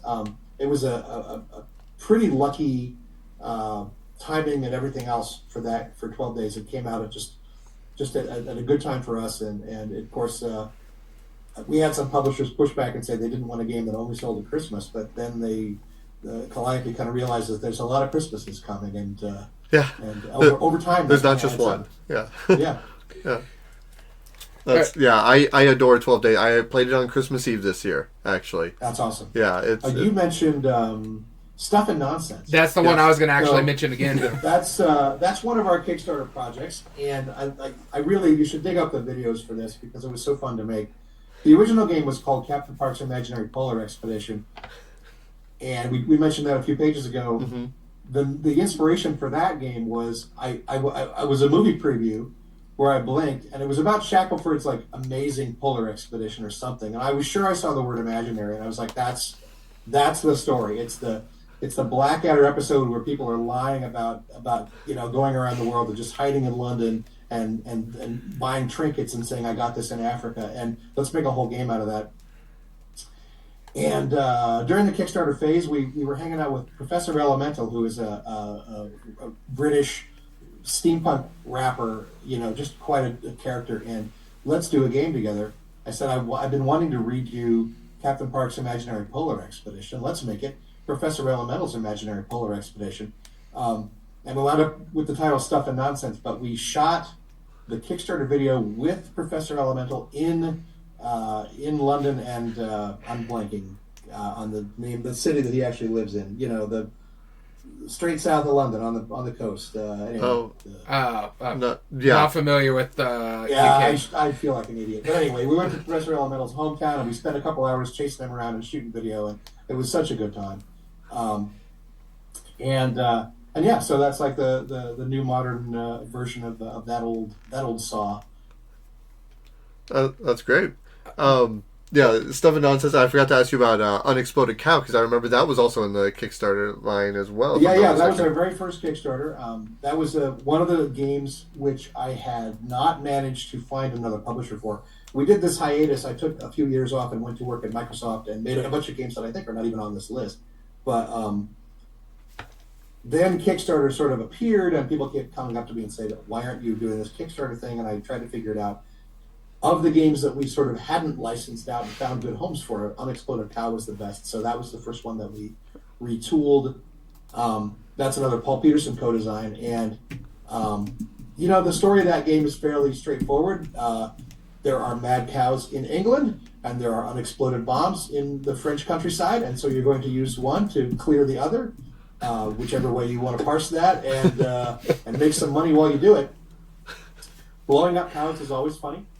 And it was another great opportunity to sort of revisit a title that had some rough edges and make a better version of it. Now, fast forward to last year, I'm sitting around with some friends over ChatGPT, and we're trying to name my new game Company, which is not easy, and ChatGPT, or the proprietary equivalent, was failing miserably, but it did come up with a game that I really wish I could make. It is an expansion to Unexploded Cow called Blast from the Pasture, where you are now traveling back literally to World War I to stop the bombs from hitting the ground and having just as much luck as you do in the modern era. I really want to make that game. I can't wait to get my hands back on this IP that I've licensed out into a black hole. But when I do, that is the absolute first thing that's going to hit the drawing table. We're holding you to that now. You heard it here first. So, that is so good. All right. And then the last one I want to talk about on the previous page was Get Lucky, the card game version of Get Dr. Lucky. And probably my favorite version. We're always trying to expand that brand, right? What else can we do with Dr. Lucky? And if we can't save him, let's find other ways to kill him. And I think a lot of games around that period have been, hey, here's a $15 card game version of the same game that you already like. So that's exactly what Get Lucky was, a stripped down version of the board game. For us at that time, the board game was kind of between reprints, and so we didn't kickstart that until later, but we kickstarted Get Lucky, the card game, in the meantime, and said, how can we update this for Kickstarter? My friend BJ Becker, who had actually worked for me in my warehouse previously, I rescued him from the mailbox store in the early 2000s. We ran into him at the Ren Fair, and we were like, we need an actor to be Dr. Lucky, and you were born for this. And so he became our cover model, and we went out to the old Consulate Inn in Port Townsend. A friend of mine runs that place, and we shot it like Lucky's Mansion for the Get Lucky Kickstarter video, and had such a good time doing it. I just put everybody in costume and made them run around trying to kill each other for half a day, and it made for some good times. I imagine like your second passion is making videos now at this point. Like it seems like you've been enjoying it. I made home movies when I was in high school, and I picked up a video camera again, actually for a friend's Kickstarter campaign before I did any of my own. So yeah, I'm back in that bracket pretty solid. I think this year I'm making a lot of how to play videos and travel videos and such. That's fantastic. All right, well, on to the next page, and we'll skip most of the expansions as well, but go ahead. Yeah, you're going to hit a lot of pairs games and expansions and stuff, I think. Yep. This is you. Oh, it's my turn. All right. So there's Give Me the Brain expansions, stuff and nonsense. But then there's Deadfall. Then we have Kill Dr. Lucky map pack, promo card, and then we have Vines from 2016. Agents of there we go. Now we're finally getting into the crab fragment days. That's right. And then we have Agents of the Crown, Tack, Button Men, Beat People Up, the remake, Capital City, Unexploded Cow Around the World, Kill Dr. Lucky, Button Men expansion, Young Jacob Marley, as you brought up earlier, Battle Station 2nd Edition Advanced Rulebook. I know that's Jeff Sidek, if I'm not mistaken, was the original designer of that. Wow, I actually don't know why I merit a credit in that rule book at all. I probably gave him a suggestion. Yeah. Actually, I'll bring up a story about how you just brought that up too here in a moment. Dice Panic, or I'm sorry, not Dice Panic, Panic, which I just got a copy of today. Actually, oh, wow. I just got a copy of Panic today, literally, before I drove back home. Sailor Moon Crystal Dice Challenge, Rochi, Yeah. The Island of Dr. Lucky, Fancy, Capital City the Game Store, Girl Genius the Works, and Sailor Moon Crystal Dice Challenge, Sailor Pluto Planet. So, I do know a little bit about like the Sailor Moon thing. That's a remake of Button Men, if I'm not mistaken. Yeah. Sailor Moon is a repackaging of Button Men for sure. Okay, cool. So yeah, some original titles on here like Panic, Rochi, sorry. Young Jacob Marley. Yeah, so which ones would you like to tell us about? Well, so Rochi is a good quick one. My friend Sonia is a fantasy author, and although I have in the past made some games post facto, made a game that appeared in the book after it appeared in the book. In this case, she said, I want to write a scene with a card game in it. Let's write the game before I write the scene. And it turned out to be the right way to do it because the scene is now very good and very detailed about how the card game works. It's a gambling game that's for her fantasy universe. It's got a specific, unusually shaped distribution of cards in a sort of tarot-like deck. And her main character is clairvoyant. And so, like, she can cheat at this game, but she's trying to play it and not get caught. Okay. We still needed a game that other people would enjoy playing, and even without being clairvoyant. So we came up with something that I would say very loosely takes the role of poker in this universe. People sit around a table and they try to read each other for what cards they might have left and put money in the pot if they think they're going to win. Other than that, it's a unique game and pretty cool. And it's been in open beta for like 6 or 7 years now. Because we found a publisher for it who never published it. And so that's a really sad story, but hopefully it has a happy ending in the next year or two. And then going off that, you were talking about like she made this game, you turn it into a scene. We just mentioned Tack as well, and you were talking about working with Patrick Rothfuss with that one. So Tack is probably my best-selling game. We raised quite a bit on Kickstarter because Pat has a big following. And because Pat has a big following, I got to do something I rarely get to do, which is both develop an abstract game and also rigorously playtest it before it came out. So we had Tack online 6 months before the Kickstarter campaign, and we had dedicated fans of his, not just playing the game, but coding the game. They had AI players for this game, teaching us what was wrong with it and finding the corner cases and asking the hard questions about this game and making it much better. Now, I don't usually make abstracts because, like I said before, they're just hard to market. I don't know what to put on the front of this box except, it's an abstract game. But with this one, there was already a built-in audience and a book that said how good it was. And not only that, but Patrick's smart about games. He didn't put any real detail in those descriptions, and so he didn't paint himself into a corner if he ever did actually want to make this game. And he's got fun stories about a pushback that he had. I volunteered to write it, but he was like, "You'll never succeed. It's too important." But we got it anyway. We got a game that he liked, and that's good. But I loved how all that came together because, like I said, the fan base was there to support it and to test it on a scale that I just was not used to at all, and the product was fantastic. Yeah, it's interesting. It's non-gamers. I mean, I'm sure there's some crossover, but like more or less it's there's a huge amount of crossover. Absolutely. Certainly enough to play the game and get it into shape. Oh, that's cool. Okay, cool. Was there any other titles that you wanted to bring up? Yeah, so you were mentioning Crab Fragments here and Vines. So Vines is one of those games, like so many others in the catalog, that was made for a specific client who then turned around and didn't like it. And this sort of was before the modern era of everything is a trick-taking game. I've seen a lot of games described as trick-taking games that actually aren't, but I don't know where people draw the line. Like, people describe War to me as a trick-taking game, and I'm like, you have a hand of no cards, only one opponent, and a high card always wins, and there's no suits or trumps. But sure, it's a trick-taking game for purposes of marketing. Go ahead. But this is a straight-up, like, I want a game like Euchre that isn't Euchre. I want it to have a 5-suited deck, blah, blah, blah.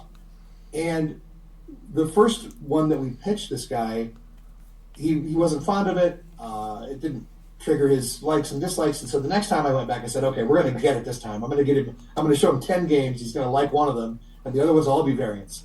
So I came up with this big suite. I had a group of people that all experts at trick-taking games. We sat down. We went through all the stuff in Hoyle. We learned everything we could about trick-takers, and we built this 5-suited suite of trick-taking games that are absolutely, like, ruggedly good, and in a traditional sense, like not words on the cards, not crazy stuff, not co-op, not the game, the rules keep changing. Like, these are solid, in the zone trick-taking games in the most classic style imaginable. But by then the whole thing had fallen apart completely, and I'm like, okay, fine, here we go. I'm going to put my brand on it. I'm going to put it online because I love it. I even bought art for this thing. That's crazy, but I paid for real art.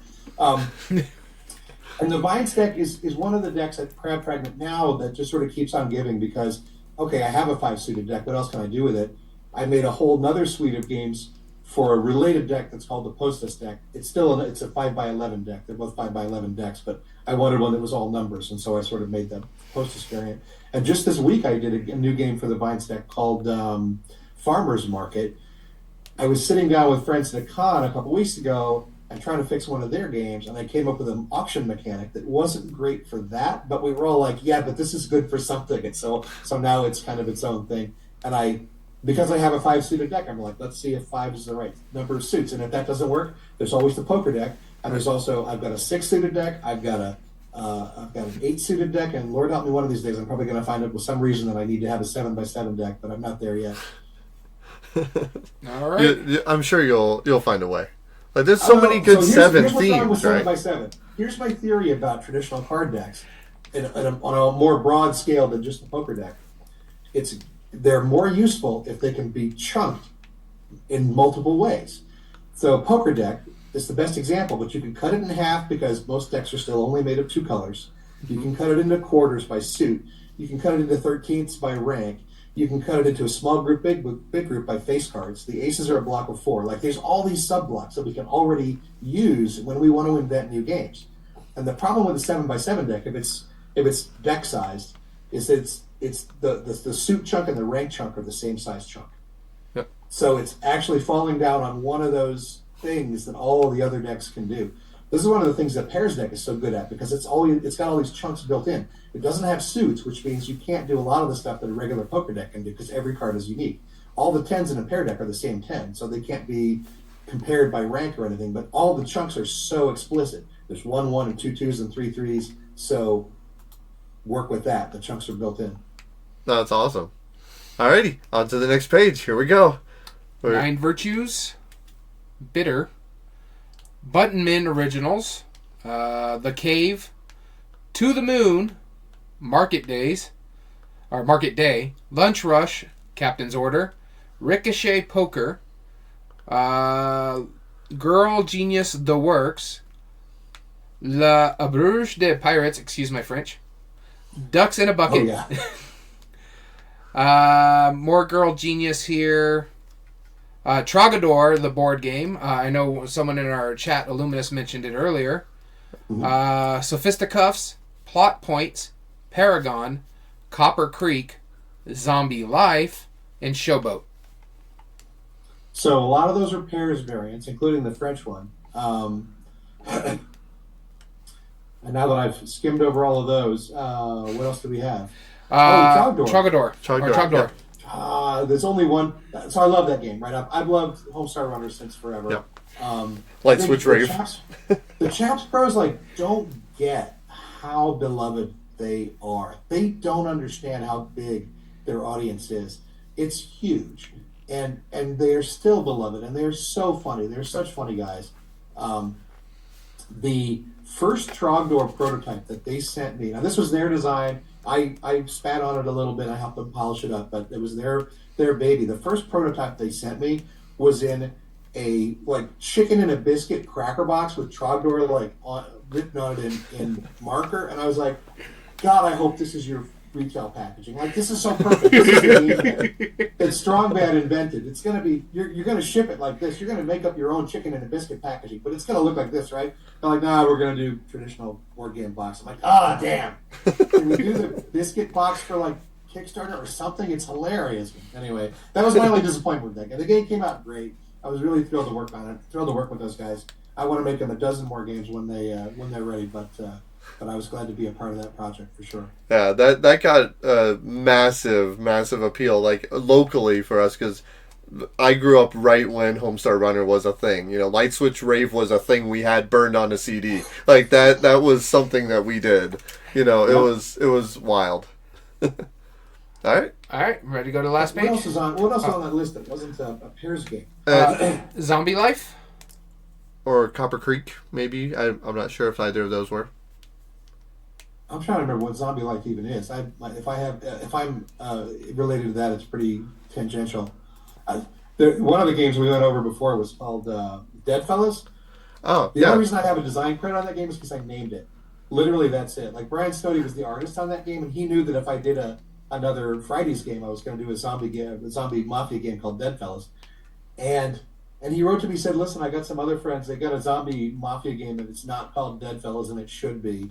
Is that all right with you? And I said, oh, sure, as long as I get credit. And they gave me design credit, which was more than I asked for. Yeah, I remember that was going to be one of the things that I was bringing up, because I remember speaking to your wife at a convention. I was like, oh yeah, I backed Deadfellas on there. She was like, Right. why? I was like, Why? well, James is on it. She was like, Yeah, well, does it need to be? I guess my name carries plenty of weight when it's on somebody else's project. But so Copper Creek is one of the games that Mike and I worked on together back in the Loan Shark days that never found a buyer. And I think one of the reasons is it had that sort of Lords of Vegas prototype mechanic of doing a lot of math every time you try to figure out what each one of your stores is supposed to pay. And it's just more work than anybody wants to do. I love the mechanic of Copper Creek, though, because it's about building a boom town, and every turn you put a new card into play and you make the town bigger by these. There are rules, but they sort of give rise to this really natural-looking Old West town. When you're done with it, you look down at the board and you say, "This is a real town map." And I'm really lucky that I have another game in the catalog called Cold Comfort that does the same thing, a whole different set of rules, but you're still building a town. I love the result. I love the way it looks. That's awesome. And I think, we just quickly briefed through it. I think there was mostly pairs variants, unless we're missing one. And of course, if you're listening in the chat, let us know. Here we go, on to our final page. You ready? Ooh, the final page. All right. So we'll actually give us a little signal if there's something you want us to talk about. We'll write down the title. All right, sure. as we go We'll through slow down on the fresh stuff. Yeah. So we have Pirates Bluff. I can talk about every game at Crab Fragment. So this is now officially all Crab Fragment from here on out, right? I feel like it is. Yeah.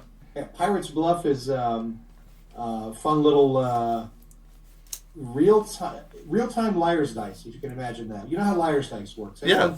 They knows what their dice. I know what my dice are, and I'm going to make a bid about what everybody's dice are. Okay. And I might be lying completely, or I might be bidding safe, knowing that I'm looking at some of those numbers, but I'm bidding on everybody's hand together. And Pirates Bluff does the same thing, but with cards instead of dice, so there's a little more boundary on what things can exist. But also, no turns. So as soon as the opener makes the first bid, everyone else can shout out another bid or call the latest bid as fast as they want to, which is just as crazy as it sounds. It's a kind of game that takes a few rounds before you know what you're doing, and then it really is good. That's awesome. And actually, before we go on to the next titles, now is a good time to talk about the difference between, like, when cheap ass games, you brought it up a little bit earlier, how it went to Greater Than Games, then Flat River Group, and now you're focusing on Crab Fragment. So tell us, like, what's Crab Fragment? Well, so it's basically my design studio. It's a chance for me to do stuff that isn't marketable. marketable in the same way that the cheap-ass games were always, 90% of the cheap-ass games were a good joke followed by a good game that you pick up and read right away. And like I said, without some other hook, it's kind of hard to market a traditional card game or an abstract board game like TAC. I have done a bunch of other abstract card games and board games in that same time period, but they all got given away for free because I don't know how to sell that. Other people do know how to sell that. Like I've seen some games that you can definitely play with a regular poker deck for sale like a real original thing, and I just can't bring myself to do that. So, as a general rule, I know someone's going to think of an example, but so Crab Fragment on the one hand is kind of an opportunity for me to experiment with formats that I don't have to sell, that I can give away. Sometimes there isn't anything to sell. So the flip side of that is, of course, I'm not selling anything, but I'm trying to support the channel, as it were, through YouTube and through Patreon, and there are ways to give us money. You can buy our free games for money if that's the way you want to support us. And it's scalable. It's not working yet, but I'm getting a little bit, and I know that if I can get enough people sort of trained on what I'm expecting them to do. Honestly, a lot of the stuff in there, if you have a pairs deck, there's 50 games you can download and play with that deck. If you have a Vines deck, there's 20 super solid trick-taking games and another half dozen original other kinds of games for that deck. And we do have some of those decks and some of those products up on drive-through cards. Mm-hmm. That's print on demand. They're expensive, and the shipping is ridiculous, and it takes forever. But all those things being said, I don't have to carry any inventory. No trees get murdered that didn't really have to. And they make one deck when you order it, and that's actually pretty amazing. Like, big cargo containers are not coming to the U.S. out of China full of 10,000 games so that I can offer you one copy. I just offer you one copy and you get it. So I think there are upsides to that, despite the fact that there's also some built-in costs. But a lot of those other things, a lot of the same games, you can also fake them up with Poker Deck. That you can also play those games absolutely for free if that's the way you want to do it. So that's kind of the way Crab Fragment is set up. I have a lot of design articles, lectures, how to play videos and stuff, a lot of content like that, as well as the games. And the catalog's getting big enough now that I kind of need to rebuild the site, kind of sorting them not by components, but into, here are the games that I know are good. Here are the games I'm still working on, so please playtest them and let me know. Here are the games that I've given up on, and so let us all say a quiet prayer and click somewhere else. I've got a few of those. That's fair. I remember like a number of months ago, like or maybe it was like a year or two ago. I was browsing YouTube and it recommended me a video for Linos, the blocks, and I was like, wait a minute, what's going on here? And I wasn't sure if it was a new thing coming to market or what. So I watched the video. I was like, oh, you're just straight up telling me how to do this. That's fantastic. So yeah, Bluenish is a hard one because there's no print and play for that. They're just wooden blocks, right? So either you have a wood shop or a 3D printer or a vast collection of Legos, or you're kind of SOL. And I do still, I want to find publishers for all these games. I'm not crazy, but I also know that the odds are kind of small. With a game like Bluenish, unless it's already in a movie or a book or something, like there's not enough of a hook for someone to just walk out there. I'll say that now, and then next year, a publisher of abstract games, not to be named, will publish an identical copy of it.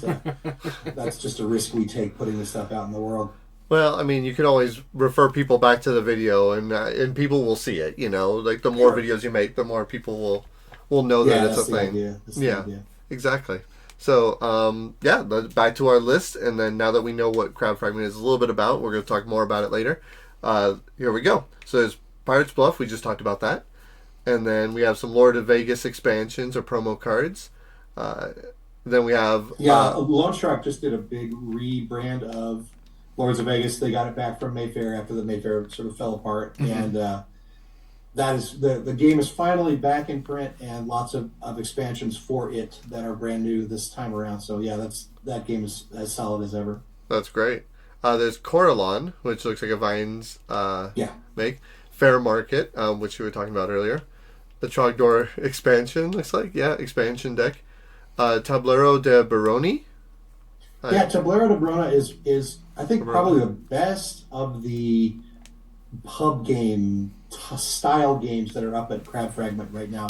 It's a 6x3 board that you can just print on a piece of paper, and you just need a set of checkers and a couple of dice to play it. But it's a real, like, roll dice and move the pieces and try to take over the center line, and it plays in less than 5 minutes, and order a beer and play again. It's super light and really solid. That's cool. You could like set it up with some napkins and like sugar packets, probably. Like even if you happen to have dice. Though, I mean, yeah, you can draw the board in the sand. It doesn't really have to have even colors in it. But I have found that a lot of people don't even have access to a printer. They're working at home. They don't have a printer in their house. And so I put the Tablero board and a couple of the other ones up at Drive-Thru Cards that they'll print an 8.5 by 11 poster. So if you really need something printed for you, like that option is there. Yeah.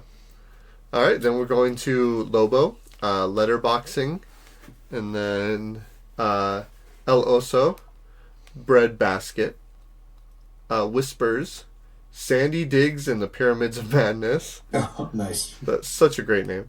Some more Lords of I'm Vegas. glad you like it. I've been working on that. I've been workshopping that name, actually. So, that's great. Sandy Diggs. A client came to me and said, I want a Tomb Raider game, but I want it to be different from all the other Tomb Raider games. And I said, well, let's focus on the puzzles and not the fighting.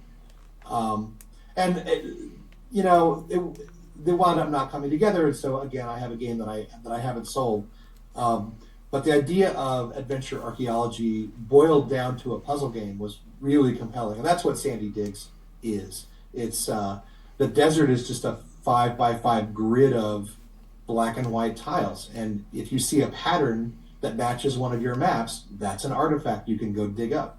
And in doing so flips those tiles, and you can spend resources to flip the tiles yourself and sort of dig up counterfeits and stuff like that. But it's all just super, super simple. That's the kind of game which I think the components are a little wonky to try to print and play yourself. Like I've got a print and play version for people who are real diehards, but I really want to find a publisher for that one because it's tailor made for a real entry level line. That's great. We have some more Lords of Vegas and some expansions as well for that. Lightspeed Arena, which is the one you brought up earlier. Yeah. Prude, I believe, the gentleman's game. I might be. Yeah. I'm probably pronouncing that wrong. The pronunciation, I like to throw curveballs. Like I pronounce Linish with an SH at the end just because it's the most annoying way to say it. Prue, Prudh is pronounced Prue because it is a contraction of prud'homme, which is French for gentleman. So even though it has the DH in the title, you still don't say that part of the word. Okay. Whatever. Prue, so okay. The cool thing about Prue is it's another one of these abstracts, right? This one, pure abstract game, no dice, no nothing. This one was inspired by the idea that it is the color of the space and not the color of the piece that determines who controls it. And so you have a 6x6 checkerboard, and the setup is one piece on every space. But one player is the light spaces and one player is the dark spaces, and that when they move around they stack up kind of like intact, but of course the movement rules are different. But the idea is, yeah, you get to control the white spaces. What do you do with when that's your ingress? So yeah, Prue, you should definitely check out Prue. That's one of the games. I've got a backer / good friend. I don't know why my friends subscribe on Patreon, but I don't really discourage them. He has done some really sophisticated AI players for some of these abstracts, and he helped me get Prue to a state where it's really nicely balanced. And I know that because millions of games have been played without me. That's awesome. Then we have Linish. I'm pronouncing that right, I hope now. It's a very subtle SH. It's not a full Linish. SH. I don't know what to tell you. Fist. And then we have The Harvest, a Fight City card game. Oh, yeah. The Harvest is a real tough nut. The format is really accessible. It is a 36-card deck. Each card has an ability. We have a hand of 3. It's all played face up. There's 3 more cards in the middle. And you flip a card over to do what it says, and you're just trying to kill the other guy's cards, basically. I'm oversimplifying. But if that were the whole story, I would have already sold this to a publisher. But the other half of the story is the attack and defense mechanism is a change-making mechanic that is really weird and unique to this game. When I throw somebody at you, you can only block with people who aren't really affiliated with you. In other words, whatever. It is really based on an abstract change-making game, and that part of it, because the combat doesn't work the way combat is expected to work, is a huge learning hurdle. Once you sort of get that hurdle, like, the game is good, but before that, you're like, why am I doing this? It's kind of like re-teaching someone how combat works if they've never seen a combat game in their life, because the metaphor is completely different. And I try to tell them it's politics. It's not fisticuffs. It's politics, and that's why it works like this. And they're like, I don't care. I need hit points, and I need a 2-hit, and I need a dice roll, and otherwise I'm lost. But anyway, so I'm going to do.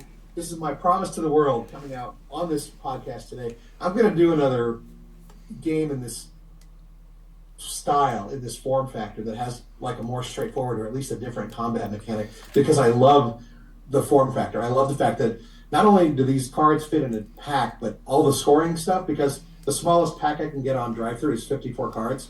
I've got 18 cards that I can use just for scoring, and now I have all my money and all my cards all in this one pack. It's super portable. And it is a good, tough math game, but you got to kind of like it. Yeah. I'm going to make a new one. I think it's going to be called Innocent. It's going to be a post-apocalyptic anime adventure with AI robots, and that's all I've got. I can't. I'm going to build that this year, and I'm going to keep working on it until people get it. That's awesome. That's awesome. Next one. And then we have the Fractured Flat. And then Hens and Chickens, and I believe, and that brings us to the end as far as Board Game Geek goes.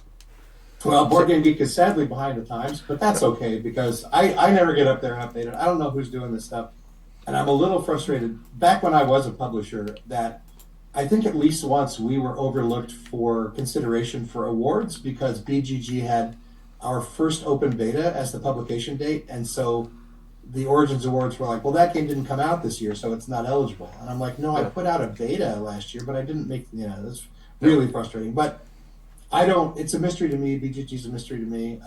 There are quite a lot of new games up on Crab Fragment now, but, the best way to find that out is just to go to that page and poke through them. The one that is on the table right now is Cold Comfort. I've been working on this game for about a year, and it is about hospitality in the Yukon Gold Rush. It's another one of these games where you sort of play the bad guy, because we're not prospecting, we're not digging for gold, we're not mule training a ton of stuff over a mountain pass.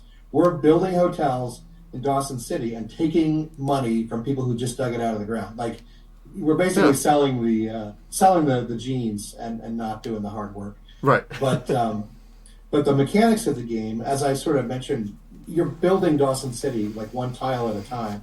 And the order that they go down and the way you're allowed to build them kind of makes a really organic-looking, interesting town by the end of it. And you build hotels, and the dice, like in Lords of Vegas, they represent in this case they represent your customers. That's not what they are in Lords of Vegas; they're your employees. But they pile up in your hotels, they pay you money when they leave, and miscellaneous special characters come and ruin everybody's fun. It's really in a good place right now. I worked on it all through the last few months, and I just put up a new build after quite a long period of the old build getting dusty. I'm pretty happy with where it is right now. Is this also a print and play, or is this something that... Yeah, it's print and play right now. The components aren't really all that hard. I have a couple videos about how I made mine, but this is another one of those games which ideally a publisher will eventually pick up and make a nice version of. There's an outside chance that I will start kickstarting projects again, but there's a lot of big open questions, and every time I go back into the publishing business, I need to reevaluate the landscape and see if it's feasible again. And I don't have that answer for 2025. Yeah, it's an interesting market. So I just came back into town meeting with a publishing group that was built off of Kickstarter essentially right now, and now it seems it's a lot less viable. So like we were talking a little bit about like just the logistics and the likelihood of just I mean, it's viable for some. I was in a meeting years ago at PAX Dev, where someone in the it was a panel of representatives from Kickstarter. These were the people who had all the answers about how to make $1 million on their crowdfunding platform. And someone in the audience asked this sort of asinine question that was, excuse me, but it seems to me like to be successful on Kickstarter sort of requires that you already have a following and already be well known out in the marketplace. And I could not control myself. I cut him off and I said, let me just get this straight. You were complaining that Kickstarter works like everything else. So yeah, when you put it that way, right? There are going to be a lot of people who come to Kickstarter without a crowd. You don't get the funding. It's going to be hard for some. I don't personally know because I already do have a mailing list and I have this and that. I don't know if I can make the case that I should go back to crowdfunding or not, or even on that particular platform. But yeah, it's always going to be a challenge as the market gets bigger. It gets harder to crawl to the top. So it's the overwhelming growth of the board game industry is a mixed blessing at best. You cannot buy one ad in one trade magazine and sell 10,000 copies like you could in 1975. Yep, very true. All right, before we wrap this up, I think we will have a few questions for you right at the end. But is there any games that you want to bring up that we may have missed, or? I'll tell you what's so crazy is that I can only keep so many things in my head at once, and I went over the list at Crab Fragment over the holidays to see what the numbers look like, and I have about 50 games up there, not counting variations and expansions, 50 games that are new since 2019, and it really means that I need to get a better system for sorting them, like I said, into not what components they have, but how done are they and how easy are they to maybe print and play yourself. I do have a page called the Ready Room, which is just rules. Like if you really have no access to printing, but you have some cards and some dice, this is the place you need to go. Yeah, definitely. And I know I saw it in like the Concept Island or the Design Island. I forget what it was called. Yeah. Yeah. I was having a ball looking through that website. So our viewers, of course, like we'll post a link here in a bit about the Crab Fragment Labs. Go check that out. Daniel, do you have any last questions that we're gonna go through real quick, of rapid fire, and we'll wrap this up? Yeah, one of the ones I always ask when we have these interviews is for the designers. What do you believe is your most underrated design? I don't know about ratings, but I know one that underperformed was Diceland. We talked about this before, but the paper dice chucking miniatures game, I just love that, and I made a lot of expansions to that game, even though I really shouldn't have. I just loved it too much. Very good. I mean, I'll be honest, I haven't tried that before, but now I'm gonna find a way to play it. You mentioned Mike Selinker and Paul Peterson plenty of other times. You clearly have done plenty of collaboration work. Is there any other designers that you've worked with that you want to give a shout out to? I'm working with Emily Vincent right now. We're sort of trading playtests. She's doing a joint called Pirates of the High Teas that is about... we saw it at the Gamma Expo last year. Yeah, it's going to be on Kickstarter in March. It's just cute as a button, and she's a really solid designer. So we are trading playtest feedback at this point, and she's got some good stuff she's working on. I'll tell you, the first and most inspirational designer in my career is Richard Garfield. I think that magic has been through a lot of hands, but it started in the right place. He's got a flair for storytelling. He likes lightweight humor games as much as I do. I think Robo Rally is probably like the most comedy in a game strictly through its mechanics and not through jokes printed on cards. Robo Rally surprises you with emergent behavior and unexpected results through a really simple set of mechanics, and so that's something always to aspire to, I think. That's awesome. Yeah. All right, so my last question is going back to the designers and stuff like that. What designer, past or present, would you like to have or want to work with? I mean, I just named a couple of them, but Sid Saxon probably. I mean, here's another super prolific, designer of very accessible games. Yeah. Mm-hmm. I think I mentioned it before, but it's sort of the nature of this business, of the Kickstarter-driven games business, that there is a category of games that is far more complicated than I can stand. Like, there's just so many components and so many rules. I was joking with a friend at PAX Unplugged that I want to make a 1X game where the X just stands for explain, and you spend 30 minutes reading the rules, and then you're just done. Like, but these the games get bigger and bigger because the campaigns, the Kickstarter campaigns, are kind of built around it, and I think, as has always been the case, we use one word to mean a lot of different things, and those are not games that I want to play. They're more like a homework assignment. Yeah, that we described that as some of those too. It's like, this is more like homework than it is actually playing. And now, granted, like, this is Daniel's collection. Mine is even worse, and we have the games too that we've had to spend hours like learning just to learn how to play. It's silly.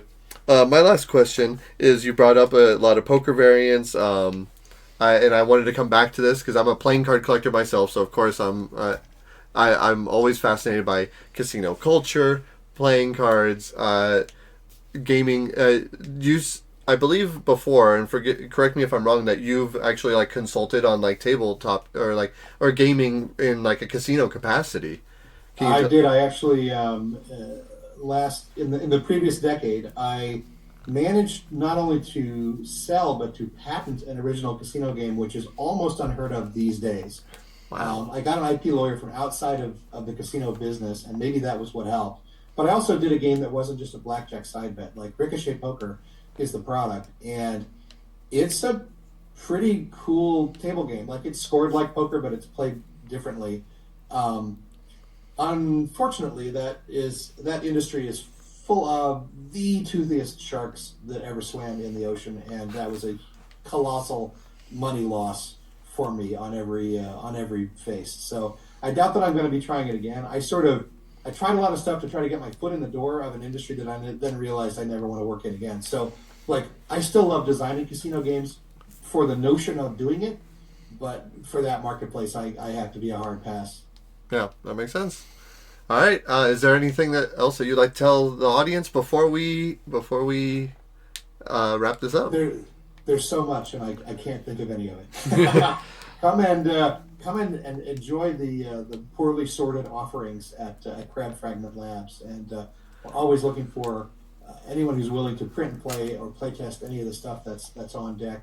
Love to hear from the people and see how they're enjoying, or if they're having trouble understanding any of the games we have up there. All right, so other than it's crabfragmentlabs.com?